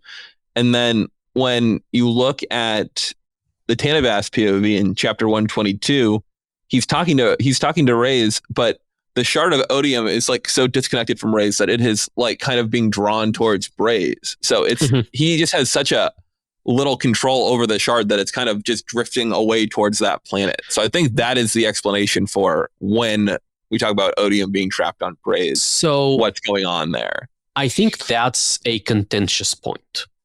Yeah, well, at least it's a possibility, a possible interpretation that we're seeing here. Yes, it is possible that because Raze is kind of divided a little bit in this way, like the shard is not sticking to him as well as it used to. He's not able, like, previously he was able to easily hold the shard away from, like, Braze's investiture sucking thing, right? It's maybe Well of Souls. But now that the shard is a little bit disconnected, maybe that's a little bit more difficult. The other interpretation that exists here is that the shard is not disconnecting from Raze to go back to Braze. It is disconnecting from him because there is a conflict between, kind of a conflict of interests, and the shard also like Bottom Mishram. Yeah, I think we're saying the same thing here. It's just like he's like, his grip is loosening on it. And so his ability to leverage the power of the shard is weakening. And like the power is being drawn towards the planet because it's just kind of less connected to him. Well, so that's what I'm saying. Like, I'm not sure it is being drawn to the planet or to Mishram. But when it says that it's, okay, I guess it just seemed to me that the description was fairly clear that it was being drawn toward Braze. But. So Mishram says, "Oh, I used the power to trap him on Braze for a little while." And later on, we find out that this is just not the case, because he is here. I don't remember if the book flat out says that she was wrong about that, but obviously he is around. I know, but like, no, the point that I'm making is my argument is that she's kind of right in that the power is being drawn towards Braze, I guess. And like, that's what's happening, is he's not very potent right now because of how interested it is in her. Perhaps. That's it's certainly a plausible explanation, yeah. Okay. Yeah, anyway. So Honor. So after this happens, Honor goes and teaches Militia something that Cultivation is actually has kind of shared with him, which is the possibility to trap Spren in gems. And so he teaches that to Militia, kind of with the idea that Militia is going to go use it on Mishram. And Honor is thinking, well, if I have Mishram in my metaphorical pocket, then I can also use that as a weapon against Odium. Because if he ever gets nasty, I can just threaten to release her back into the world, and that's going to be a real threat, because the shard might abandon him for her. At this point, Raze and Tanavast have amended their agreement so that Raze cannot attack first, but he has allowed Honor the the ability to attack Rays unprovoked. Well, okay, which to me, this does not make sense to me because Tanavas is partially worried that he will attack Rays because of like he'll get so mad. So I'm like, I don't understand why he wouldn't have bound himself in the same way. It doesn't, the motivation feels like it does not connect there. He's Tanavas. yeah. He's an idiot. I like, but like that's not satisfying. Well, Odium attacking him first like is a much bigger problem. Like because Odium is more of a loose cannon than he is himself. Like, he can try to control himself. He has no control whatsoever over. I guess, but there's just like there's no thought of the strategy, like because it's a real like kind of a trade-off. Like he could say like what, I'll tie my hands too. It's out of my hands to some degree, and this can't happen. Or he can say what, I'll leave myself an option if I decide that I want to attack Odium. What, I'll risk it. I'll risk that I might do it and I'll blow up the planet, but I also will give myself an option. And there's just like not a calculus there. I don't know. Maybe it just kind of happens. Maybe he's worried that Odium is going to like do things like essentially he's going to outmaneuver him again in such a way that if he like ties his own hands and is unable to attack, then Odium is just going to, in the shadows under the table, do something that he can only deal with using a direct confrontation. Yeah, it's possible. I wish there'd been some exploration of that because it feels incomplete to me. Yeah, the whole renegotiation was a bit confusing to me in terms of why it needed to happen. Because there's also Odium because we have agrees to establish the contest of champions. Well, yeah, but I thought that was like a thing that didn't require, because all Odium says is, in the future, if specifics can be arranged and agreed to, I will do a contest of champions, which I feel like that was already like the status quo, but yeah, I guess that's a good point. Like he's like, I agree to eventually agree to a contest of champions. I agree. This is not amazing. But yeah, it provides some motivation for Honor to help the Radiance capture Body Mushroom. They do test it out, I think, on Reshafir at this point, because we know that Reshafir at some point was captured by a Radiant and imprisoned in Urithiru. Maybe it was attacking Urithiru or something like that. I don't know, but Reshafir was captured and then stored in Urithiru, where it remained until the events of Oathbringer. It seems. I wonder if she was held in that one of those aluminum rooms that the sibling mentioned. Yeah, those are specifically crafted to contain beings of large power or something like that. Yeah, I think there's also the possibility that Mishram was the test, and Reshafir was later trapped by some like Lightweaver who hadn't participated. There's no Lightweavers after Mishram. Because like the Recreance happens then. Like I don't think anybody's going to do that, because the Radiants end like basically immediately. Sure, no. So I agree with that, but like Skybreakers are clearly still around. Oh, is it not possible for a rogue Lightweaver or some Lightweaver out in the boonies? Possible, but I don't think so. Why would they stick it in Urithiru? And it just doesn't make sense to me. They've already abandoned it at that point. They've locked the gates. Where else would you put an unmade? Like the bottom of the ocean. Drop it in the bottom of the ocean. The bottom of the ocean in an aluminum box. Well, Lightweavers presumably are more intelligent than Dalinar, so yeah. Yeah. No, I tend to agree though. Like it makes more sense to me as a prototype, like a test run. You're just like, yep, we got a week one. Yep, we can do this. It makes sense in concept. Sure. And it would also mean that they wouldn't catch the consequences of putting someone who's connected everywhere. Because Reshafir would only be connected to the Midnight Essence, as far as I know. Yeah. Well, they also didn't realize that though, right? Because like I think when you look at the Oathbringer like gemstone archive stuff, they're like, oh, we're going to capture this thing, and like apparently among the few people who knew about this plan, someone was like, I don't know if this is a good idea. I think there's going to be unintended consequences. So I don't think they knew that was good. Most people didn't know that was going to be a danger. Well, so they didn't expect the damage that the Singers were going to take on this, but like one of the gem archive things does say, oh, Mishram has somehow connected with all the Parsh. Yeah.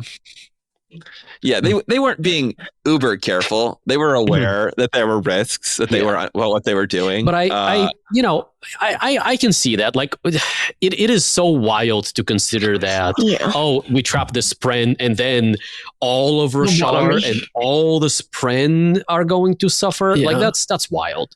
I could see there being a thing of like if Gareth, who is an annoyingly named character, I guess, because I always think of Gary the Frugimus. But if someone like Gareth, who had like a personal stake, so to speak, in the Singers, was aware of this plan, they might have thought a bit more closely about how exactly this would affect the Singers. Mm. Whereas, like, I agree that like anticipating the Deadeye stuff and whatever, that's like pretty crazy. But I think that if someone took a critical eye to this plan and was like, so she's connected to every Singer, right? What's going to happen if and to Roshar itself?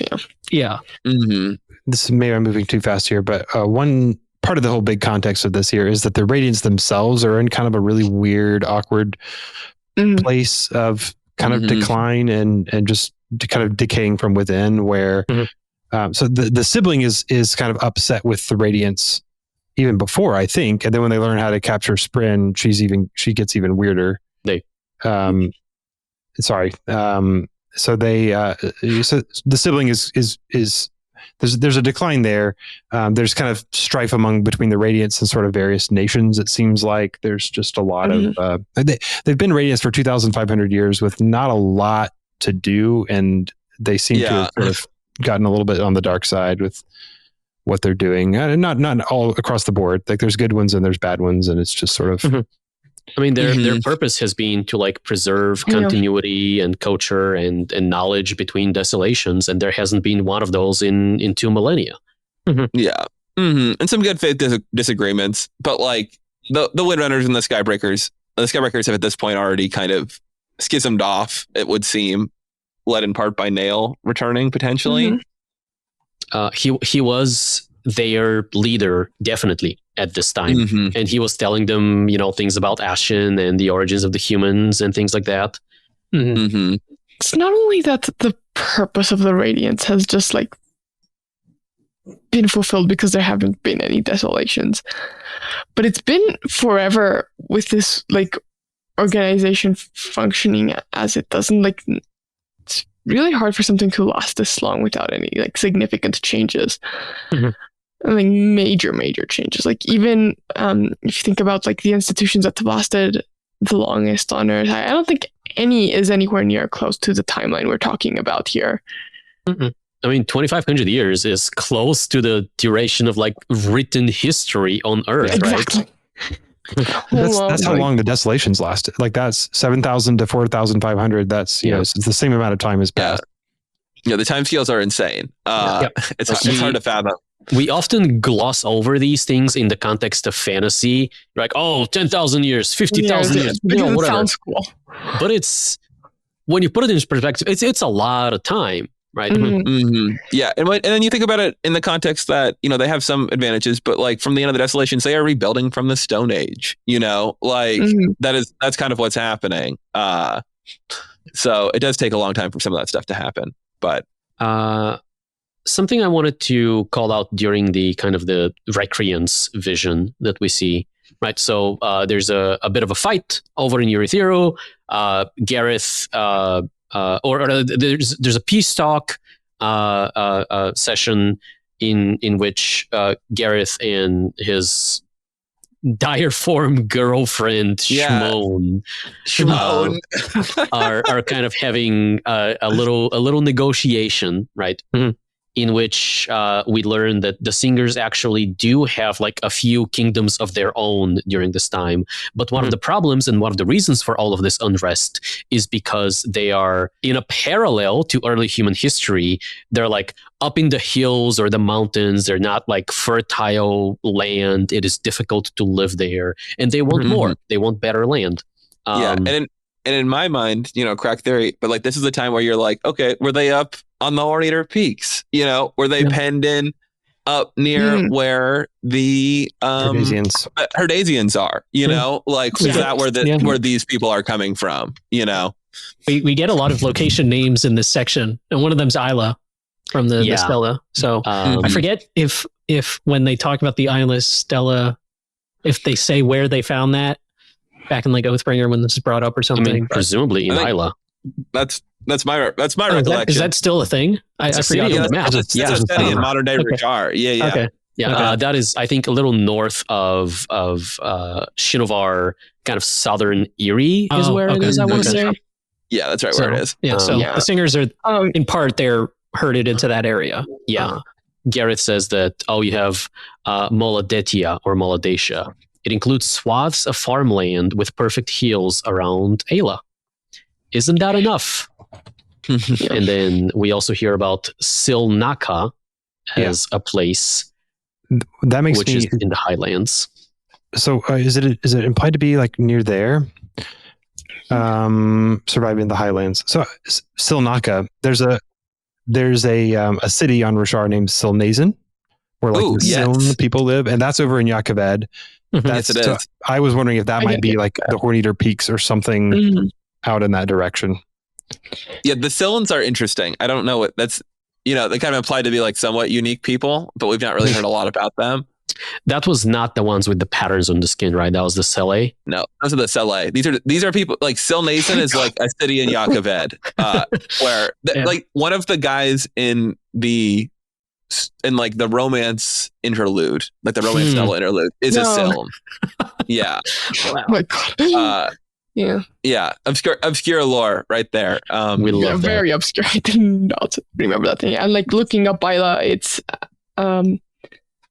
yeah, well, at southern Erie at the foot of the Misted Mountains, like on the Yeah. borders Yeah. of Shinovar. Like these are like very like mountainous regions, which like tracks Yeah, with so Yeah. it looks like they were sort of That's pushed into the description. Misted Mountain, like against the Misted Mountains and the Horneater Peaks.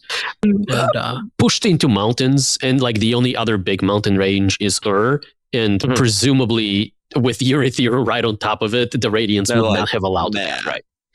Yeah, that would have been a tough one.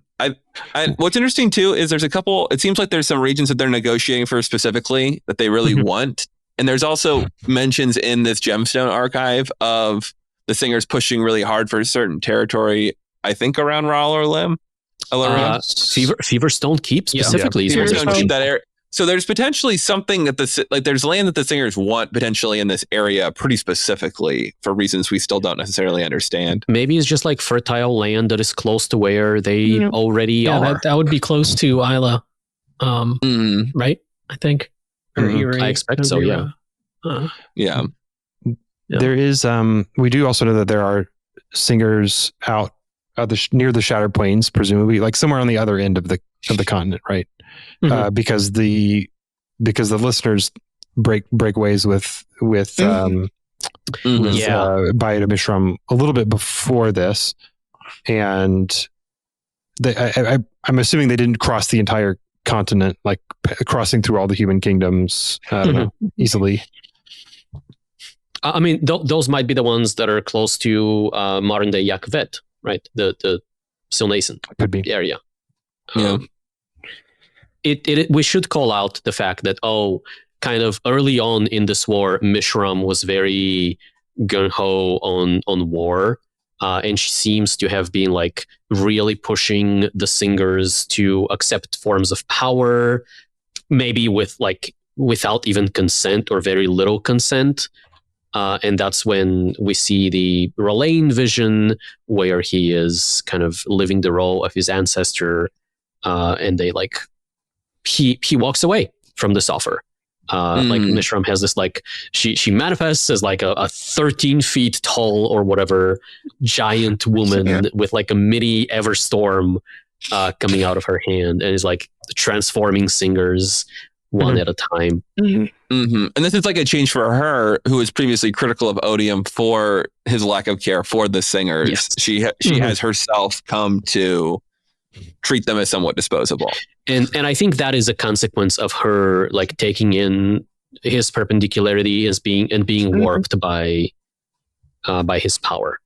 I agree. And sometime in the coming, I guess, years, maybe decade, she is swayed otherwise by the power of love between Gareth and Shmone. Good old Shmone. We need a ship name for that. But yeah. Schmoeth. Schmoth. We can have some ship names in the comments. I just think I shouldn't laugh because she's just such a tragic character. I know. But Shimon and Simone, it just sounds like a Rick and Morty Simone. You know, yeah. I guess, Shimon. You know, I guess Brandon had one canonical singer name in Moash, and he was like, "I want to make one that's pretty close to this."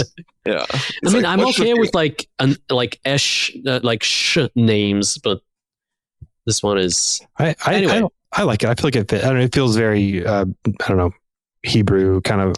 It fits. I just don't like how it sounds.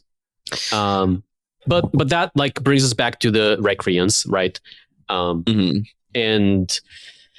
Mishram has shown up. She's willing to accept peace, and she gets tricked by Militia, who speaks about unity. Yeah. We've learned so far in the visions that bondsmiths are able to form or reinforce connection kind of in a sympathetic way, like you understand what the other person is all about, and that strengthens or forms a connection between the two of you. Dalinar did that with the Thrill. Militia does that with Mishram. She gets slurped into a gemstone. And then all hell breaks loose. Yeah. I think the description of Shimon losing her form and her body just twisting and contorting in real time, bones snapping into place, blood just pouring out. Horrific. Yeah, absolutely not horrific. Yeah, not like a normal singer transformation, which is somewhat natural, but a horrifying, wrong, wounded one. Absolutely the stuff of horror. And Honor, at this point, decides that the Shard, has had enough of this Oathbreaker, who's been making promises and forcing the Shard to do whatever he wants. For 5,000 years or whatever, 7,000 years, and has betrayed Mishram here. His promise to Mishram to support them over Rays by capturing Mishram. Yeah. Oh, and just before the Honor Tanavas stuff happens, there's one more moment where we see how an explanation for why every Radiant, even if they weren't even here, would suddenly want to do the Recreance, which is Gareth grabs Honor, and in that moment every Radiant is given a vision of a potential future in which they destroy Roshar. Because this is also happening while Tanavas is wrestling with the Shard, and so this human comes in and is like, what the hell, and it's not an intentional attack or anything like that. Honor is, or Tanavas is trying to communicate a real potential danger that is coming. Because oh no, I am losing the Shard. If that happens, we knew about loopholes in the contract that we made. Therefore, this is a real danger. Watch out. But it is not communicated in this way. Not very effectively. There's the bit that is where he says, "You are as dawn shards," which I don't think that's a good payoff for kind of the old Stormfather vision of Honor raving about the dawn shards. But indeed, it is not, Argent. Indeed, it is not. It's in fact a disappointing payoff. But that's fine. It's all this good. happens. All the Radiants get this memo. And the other big thing that happens with this is that every bond made in Honor's name is being made wrong by this. And this is the damage that is done to the Radiant bond that causes Dead Eyes to be created. Is it not? That's kind of the explanation that at least I understood from this. Is that not the case? I hadn't thought of it in as much detail, but I think it makes sense. Here, there's a good line. Let me see if I can find this quote. While you're finding that, I had been thinking that it was related to Baido Mishram in some way. I mean, it has to some be kind one of or weird the other. connection-y thing. Mhm. But I think that makes more sense. I think it makes sense Yeah. that like that it's not about Bida Mishram in itself. It's the broken oath that Honor Okay. made. Here we go. In my agony, this is from Win and Truth 124, rejection. In my agony, I reached out to Court. From her, I felt only revulsion and hate. It echoed not through the singers alone, but through all bonds that had been made in my name. Each and every radiant was corrupted. Every promise was flawed. I had sought to save the world, but in so doing had ruined it and everything I stood for. Yeah, This is just before he shows them the vision of them destroying the world. Yeah. So I think that's the explanation for Deadeyes, ultimately. For sure. Yeah. And I why think it makes it's sense. undone. It's later undone when the promise is made right, or is unbroken, essentially, at least, or unbetrayed a little bit.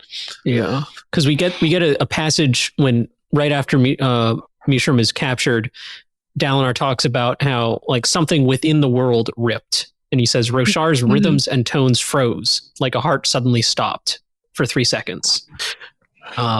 Well, that is also Mishram has connected with the planet. Yeah. Mm-hmm. So there's not a direct connection anywhere between Mishram's capture and the Deadeyes, but I like what David pointed out, that there is a direct connection between Honor and Tanavast breaking and the Deadeye-ness. Mm-hmm. Yeah. Yeah, it's definitely interesting. And I actually found that pretty satisfying as an explanation ultimately for why what happened. Yeah. Mm-hmm. I think that works for me.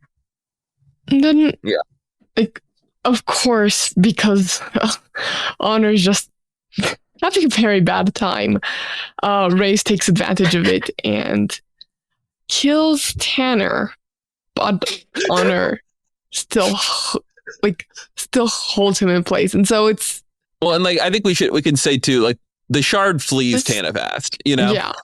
And so Reyes isn't able to affect Honor, but Tanavast knows that, like, the bonds, like, the agreement they made would still bind him to the system, even with him, like, out of the equation. And I think that's how we justify Reyes' ability to kill Tanner, even though they had previously agreed that Odium cannot attack first. It's not super satisfying to me, but I can see a world in which kind of the agreement is that Odium will not attack Honor, but Honor has ejected from and so he Tanner, can attack and now it is just Tanner. A sliver essentially, and so that allows him to attack first, smite first. To me, that makes sense. I mean, you can kind of, you feel like, I'm wary of getting into the rules of the shards. Like, you can kind of be like, who do they have authority to smite at this point based on their their oaths to one another, yada yada. But I to me, it makes sense. I think it makes at least a decent amount of sense. Yeah. So Honor spits out Tanavast. I love the imagery of like Tanavast, like falling to earth and like kind of through the trees or whatever, and just carving a line through the valley. Yeah. Reyes comes down and smashes him, but as he does so, Honor grabs his soul, grabs his cognitive shadow and sticks it to the Stormfather. Or parts of it, like memories and personality. It's not exactly the cognitive shadow, it seems like, but it's functionally the same, right? Yeah. Enough that I can claim I was right, that he is in fact a sliver. And that is the being that is now known as the Stormfather. So up until that point was presumably the Rider of Storms. Or at least up until recently was known as the Stormfather, and now is known as a pile of... There's nothing. Investure. But the Stormfather, in the process of getting a bit of Tanavast stapled onto it, is charged with finding a champion. And so... that's kind of the agreement that the Shard of Honor and the dying remains of Tanavast make. Tanavast is like, okay, no, I am not a good vessel for this power. I only make things worse. I will, because like the power of Honor offers to reinvest him if only he would fight back. Yeah, and he's like, no, this will destroy the world. I'm not going to do that. And so what they settle on is a compromise where the newly created Stormfather will find a champion, and Tanavast will just pass on.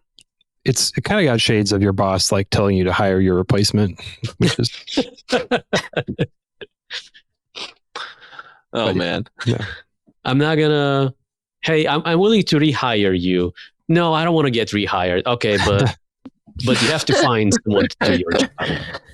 Yeah, and I don't know, this, like rereading this fragment, I really like the realization that Tanner has, like during all of this, is that, and he says, in that moment, I understood the depths of our stupidity. For in Shattering and Analsium, we had removed the divine sense of love and compassion from the other shards. That one had gone to Iona, among the best of us, and therefore among the first race had sought to kill. The power of honor knew only one good, keeping oaths. I knew other goods. I had promised to protect Roshar. This sent a shudder through the power, a confusion, a conundrum. I could have taken it up to fight, but in a moment where I was truly strong, I refused. For once in my life, I turned away, and I did not make things worse. But still, I did not want to die. Protect me, I begged. A piece of you. The power took a portion of my soul, including my memories, and fled.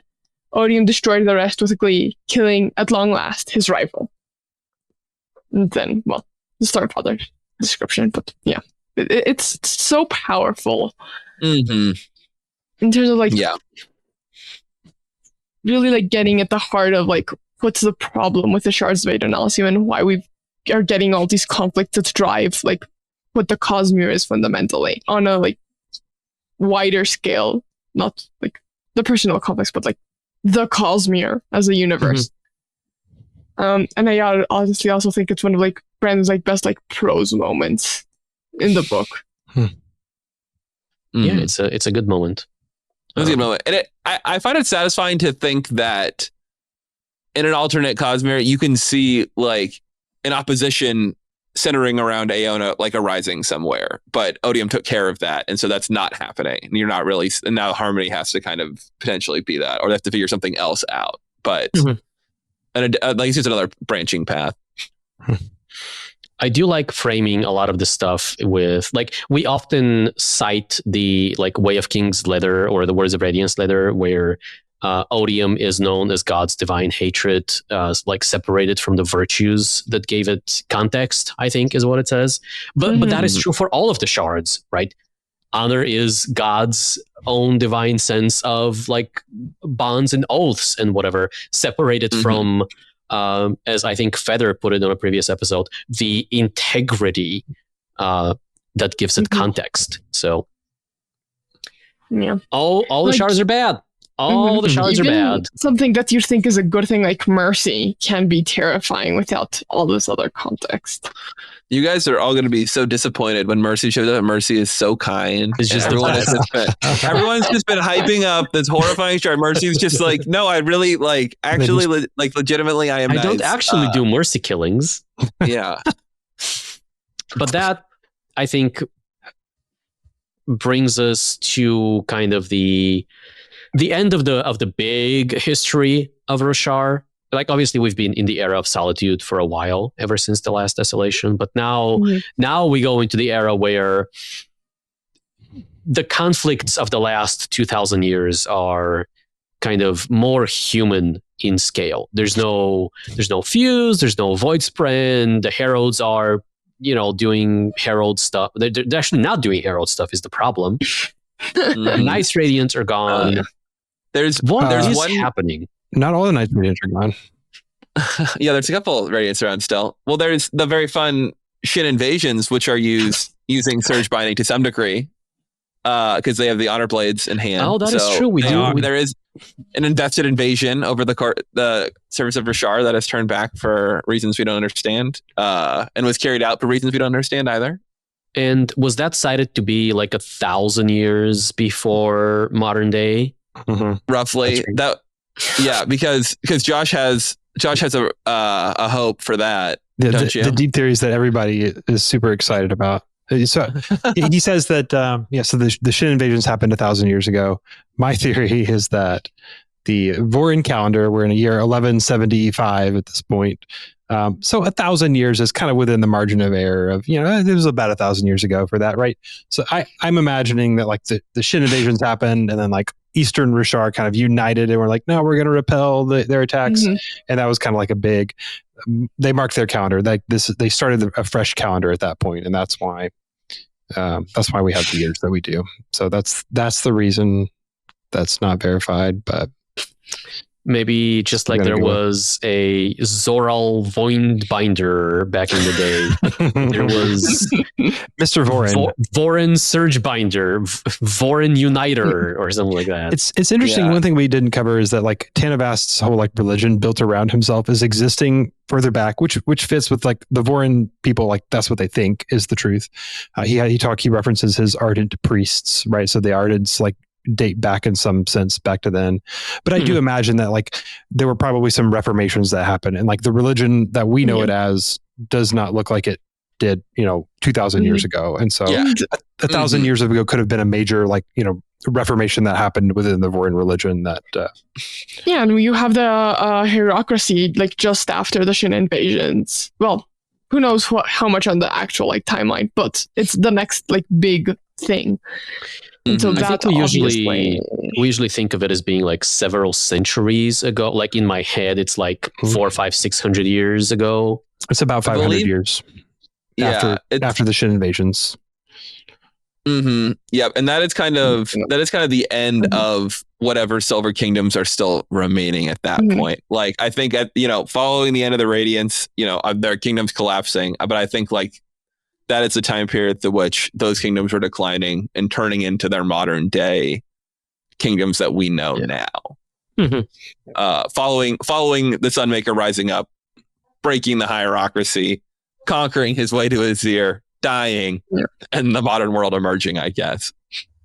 That makes sense. You did have, there's 1,000 years from the Recreance to the Shin invasions. The Radiance, they all dropped their shard blades and their shard blade around.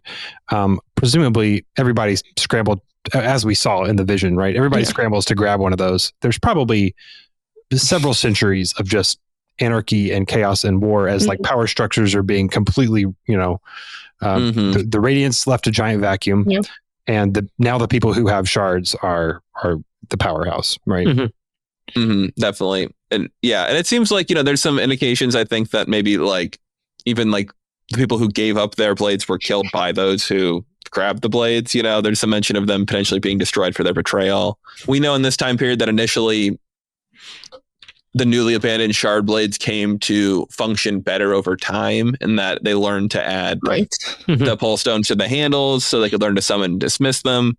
There were minor the shape of the blades was actually adjusted to allow that to happen. There previously wasn't a gemstone on the pommel.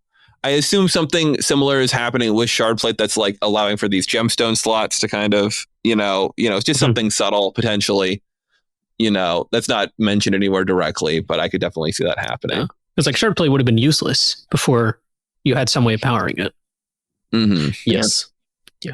Although it's possible that it was like intelligent enough that it knew to like draw adjacent stormlight. Well, and I'm thinking like it could be as simple as like initially they were like taping gemstones to it, and then eventually like a little like gap emerged, like a little slot emerged that they would fit right into, like just something really subtle. Because I think you could probably get to work by putting gemstones close. At least a little modern Fabrials were also kind of at the time they were a recent development, but over time they would become more and more prominent. Ancient Fabrials were no longer usable. A thing. Like obviously Soulcasters continued to function. The Oath Gates were locked. The regrowth Fabrials were probably restricted to like Skybreakers only, maybe.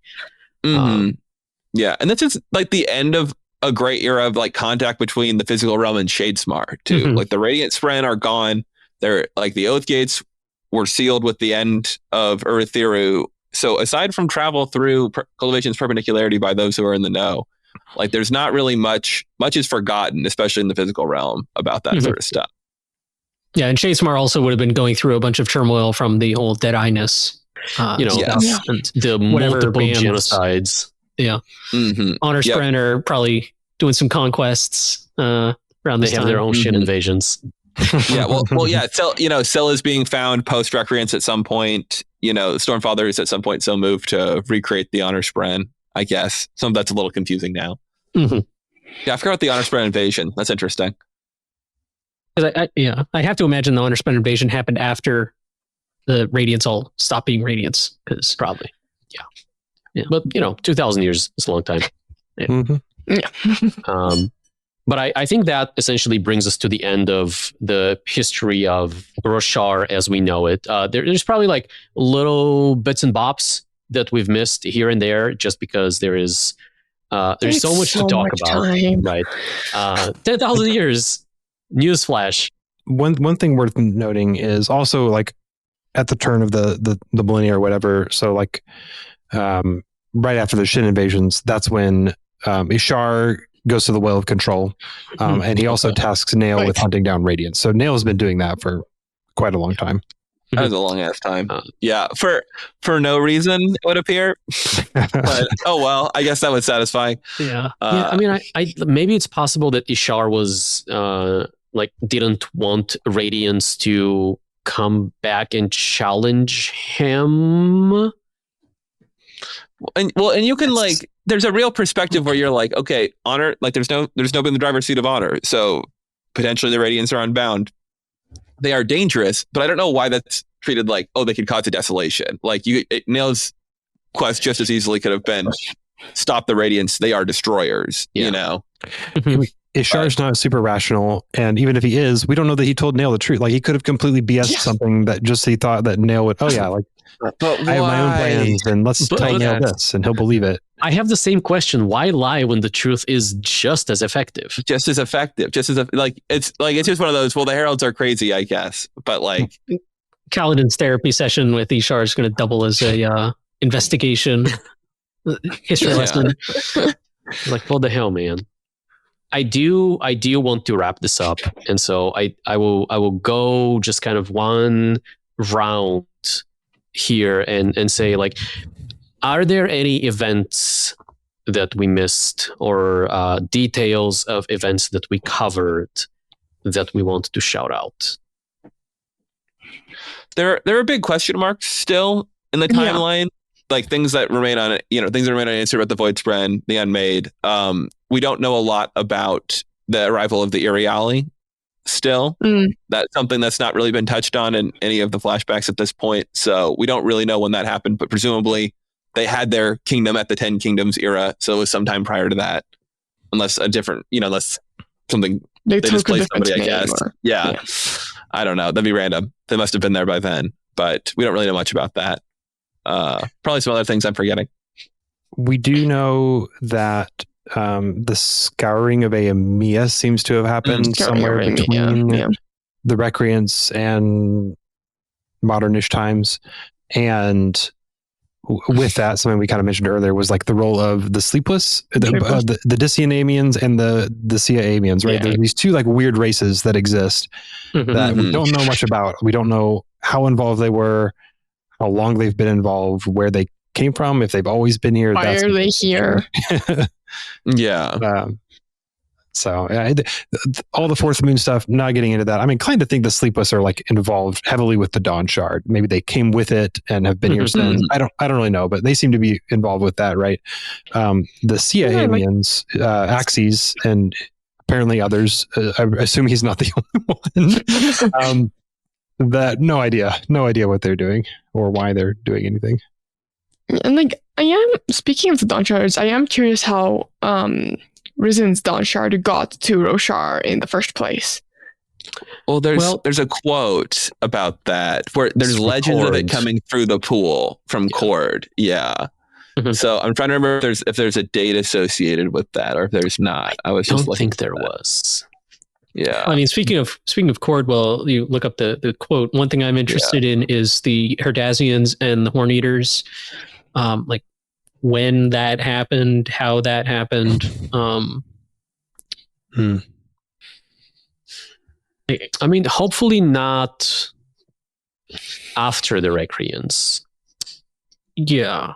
I mean, I think it would have to be before. I would hope so.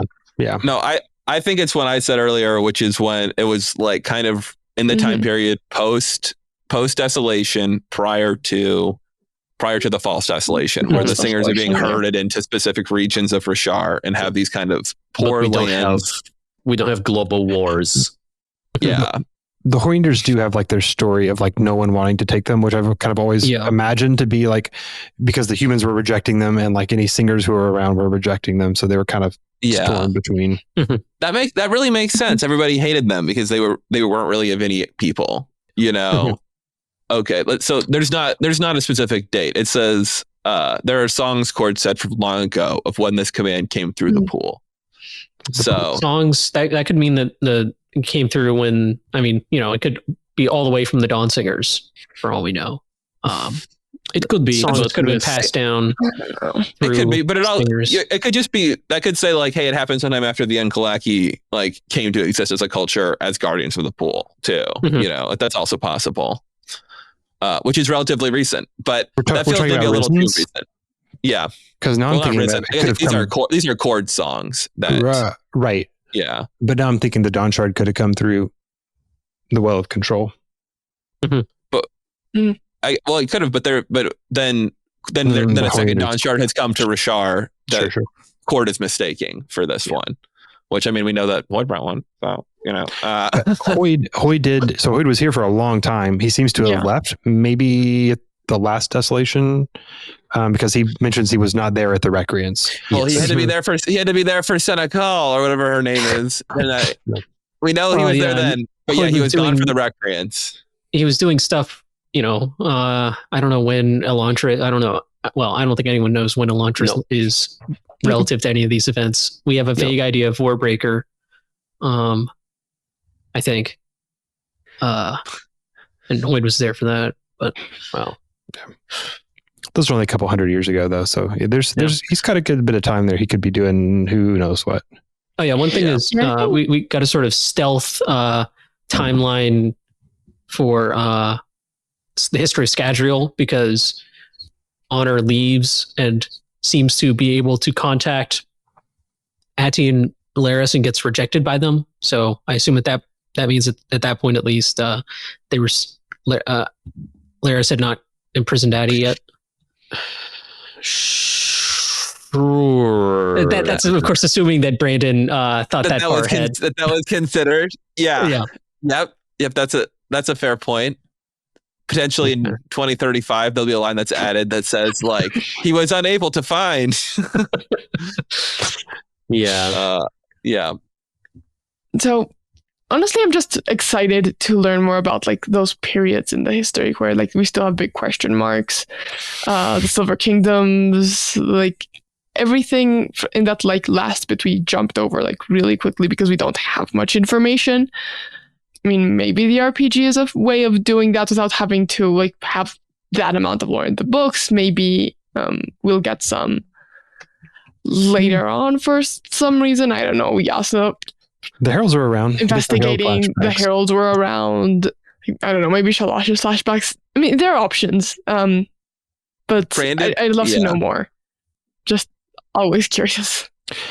Some people are hoping for the Heralds to reveal the deep history of Ashen. Some of us are hoping that the Heralds will tell us what happened at the dynastic collapse of Bayala. And then there's some of us who are hoping for both. Even if we can have a flashback that says like 1175 years ago, that'd be great, actually. Or I'll just like, oh my God, that's pretty good.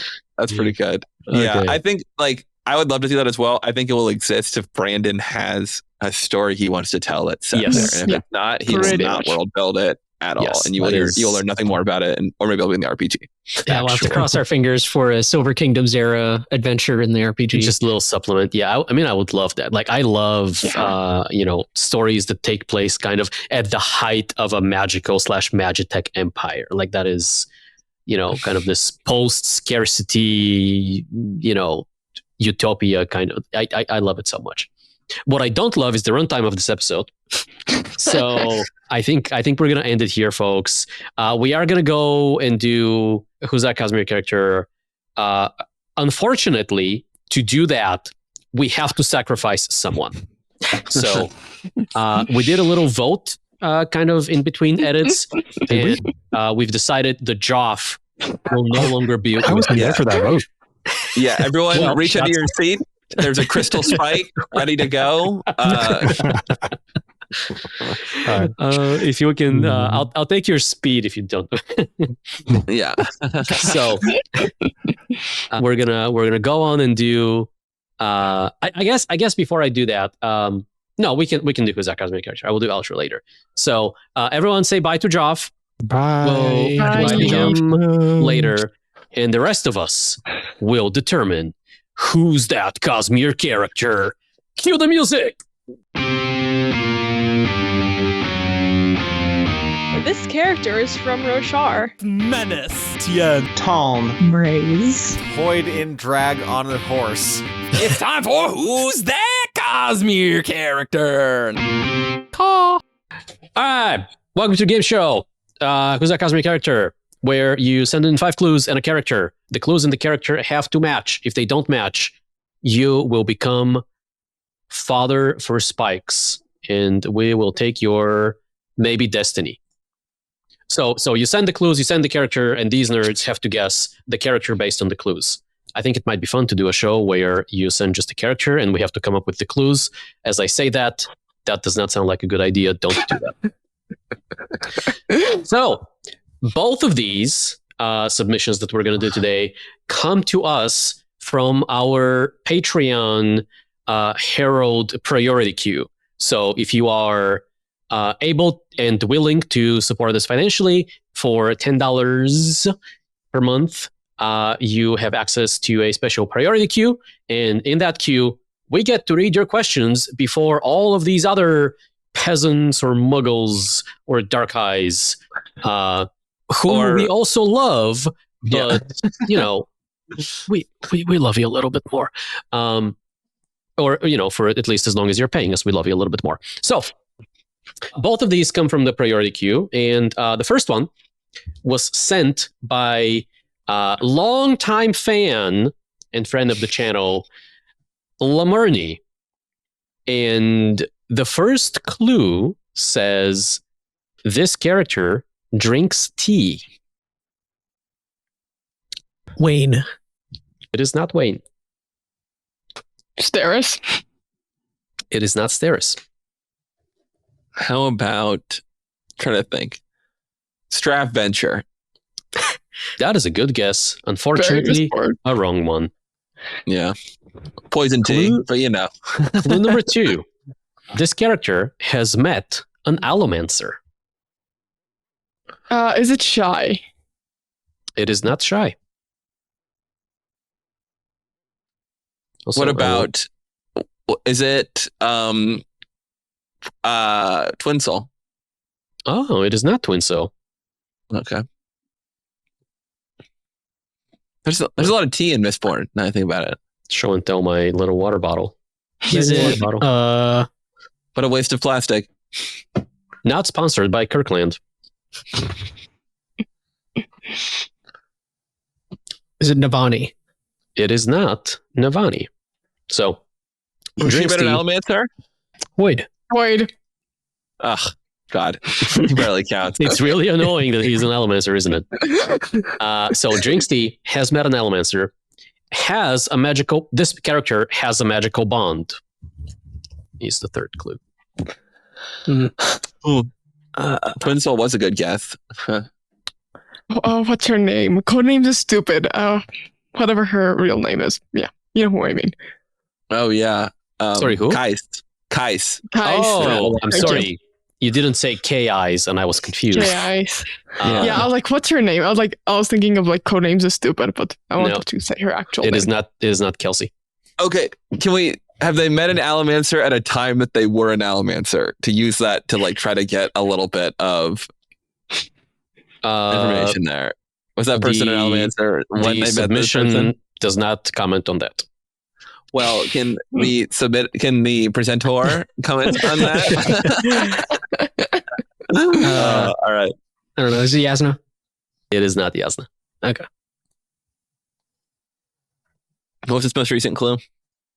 Has a magical bond. Has a magical bond. I think I was magical last bond. guess. Did I guess? I don't think I guessed. Had No, I? I'm waiting on Oh. David. No. Yeah. He was trying to extort additional information from me. As every good player does. But I would not break. Working the refs is a legitimate strategy. Yeah. Yeah. Well, we never forget works that. for some people. Yeah. Not for me. Let's think. This is tough. Magical bond. I'm still thinking it's got to be Scadrial. I don't want to do this Hoyd technicality BS. I am going to say magical bond. That's really hard. That's actually a really tough one. Okay. Renarin. It is not. So not only has this character met an Elemancer, they have also met a Khandra. Okay. And they also drink tea, and they also have a magical bond. So we don't know who the Roshar and Khandra is. So I think we have to assume Scadrial now, unless this person has information they're choosing not to share with us. It was actually sent by Brandon himself, and he is really trolling us. Thank you, Is Brandon. it Captain Crow? It is Captain Crow. Oh, good. I had like a dress thought, but then I was like, I couldn't think of an Allomancer. Good But I guess- job. I did not think you were Hoyd going to get spell. to Captain Crow, but you did. And the final clue that we did not get to was that this character becomes a servant. Mm. Yeah. So good job, Lamurni. Yeah, that was a But good one. Adam was too powerful. Well, I think we sort of collectively figured out that it was talking about Hoyd, and it was talking about someone who's Except for me, I was going off a completely different Well, track. Yeah. Yeah, I did think about an Aether Bond for a second, but I was like, David already guessed Twin Soul, and I just the idea. Yeah. So that's one of our what's this done. Let's move on to the next one. So this one was sent by Coolio Colophone. Wow. The pronunciation of which I just listened to and I did not read the description of, so I don't know what that means. But it's someone who's cool. Someone who's cool. It's in the name. And the first clue reads as follows. This character is known by a different name than their birth name. Lestiborns. No. I will graciously accept either the birth name or the name that they're known by. Because I'm a kind and generous God.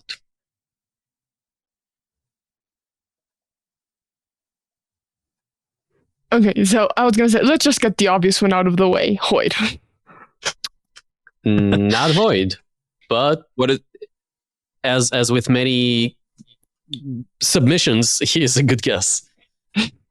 what was the clue? Characters known by a different name than their birth name. Vasher. Not Vasher. Good one. Really good one. Clue number 2. Character's dead.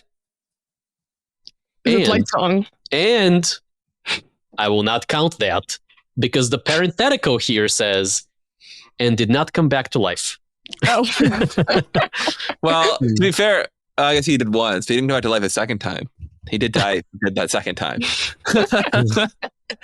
I think once you come back from life, once you come back from the Yeah. dead, you are, you go into the Coppermind category of characters who've come back from the dead, regardless of whether Now you I'm die only again. thinking of characters that have come back from the dead. Yeah. Yeah. Is it clubs? It is. Oh, that's sad. It is not clubs. That is sad. I almost guessed Eshenai, but I don't think she had a different name, so that wouldn't work. I mean, that is a technicality because it doesn't even happen in the series. Is it Breeze? It is not Breeze. How about Nohadon? Because his name was something else. And he is dead. Didn't you just guess? No, I don't think so. Oh, was it Adam who said clubs? It was Yeah, Adam. that was me. Okay, Yeah. well, it is Naldon. Yes. It is? Oh. Oh, yes. In the Stormlight sweater, no Hadan connection. Good old Bjerden or Bjerden. Bjerden, yeah. Because What we were the have other no. clues? The other clues were that this character was royalty. This character wrote a book, and this character walked a long way. Mhm. Yeah, those would have absolutely narrowed it down. Yeah. I think royalty would have been a powerful Yeah, royalty clue, would have and been wrote a book is probably even just immediately. Yeah. Yeah. I think 4 we would have got her. where you would have gotten it. Okay, so we are 2-0 on Shardcast versus the Heralds. Appropriate that both of our submissions came from Patreon Heralds today, given where the episode started. So that's all the time we have for today. We covered a lot of ground. We covered a lot of history. We covered a lot of clues for the Cosmere, who's that Cosmere character. Are there any kind of parting words that we want to part with in this part of the episode? I would like to see a bunch of Ashen stuff, Brandon. Thank you. Ashen would be sweet. Yep. It's a shame that only one of the 2 heralds that we're going to be getting flashbacks from is actually from Ashen. Well, look, The Tone, giant- maybe Tone gets like, grandma's stories or something. There's always the chance that we visit it. Well, I don't know if it's even a chance. I think it's pretty. I would be willing to bet money that we're going to have characters go to Ashen in the back half. But Yeah. That'd be cool. But yeah, I think that overall Brandon handled 10,000 years of history being compressed into a few chapters pretty well. Mm-hmm. And I think that there's a certain kind of change of perspective that comes with having this all laid out in front of us in a way that's been previously obfuscated by Brandon, and now we know a lot of things in a pretty objective way, as opposed to it could have gone this way, it could have gone that way. And you always lose something with that. But I hope we continue to get new, kind of historical mysteries asked, and have new eras of thing that we'll dive into in the future. And this isn't kind of the finality of the history of Roshar that we're going to explore. And I think the Unmade and the Sleepless and the Dawn Shards are there's Noah Dawn, the Night's Radiant, the Fused Gaining Surges. Silver all of these are Kingdoms. possible avenues for future exploration. So I do hope the mystery remains, because that was always, as much as we learned so much stuff in this book, the mystery of what's happened before, what's come before, has always been a compelling part of these books. So we're gonna do here, folks. That's the end. There's no more history to be done. It is the true desolation, the Night of Sorrows.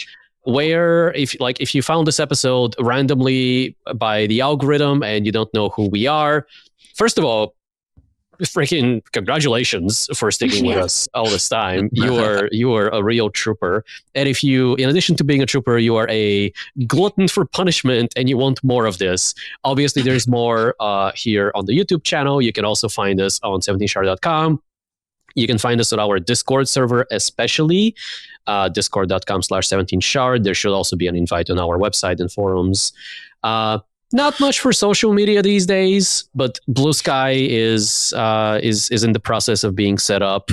If you really like us, or alternatively, if you were really envious of these 2 heralds whose Cosmere characters we just did, you can come join us on our Patreon, where for as little as $1, you can join in on the monthly art voting kind of things that you do. You can influence what art we commission. This thing behind me is not one of ours, but the artist who did this piece behind me is one whom we commission kind of regularly, and we are happy to work with them very much. Okay, So if you want to join in on that, $1 will get you in the voting booth, and $10 will get you on the priority queue, and $5 will get you other things that I don't remember off the top of my head. So that's all we have for you folks. We are done with the history of Roshar. Join us next time for probably more Wind and Truth. We all know how this goes. That's it. We'll see y'all next time. Bye. Bye. All right. Ka. Peace. I was wondering who was going to do Yeah. the call. I am the Ka now. Wow. Eric will be plays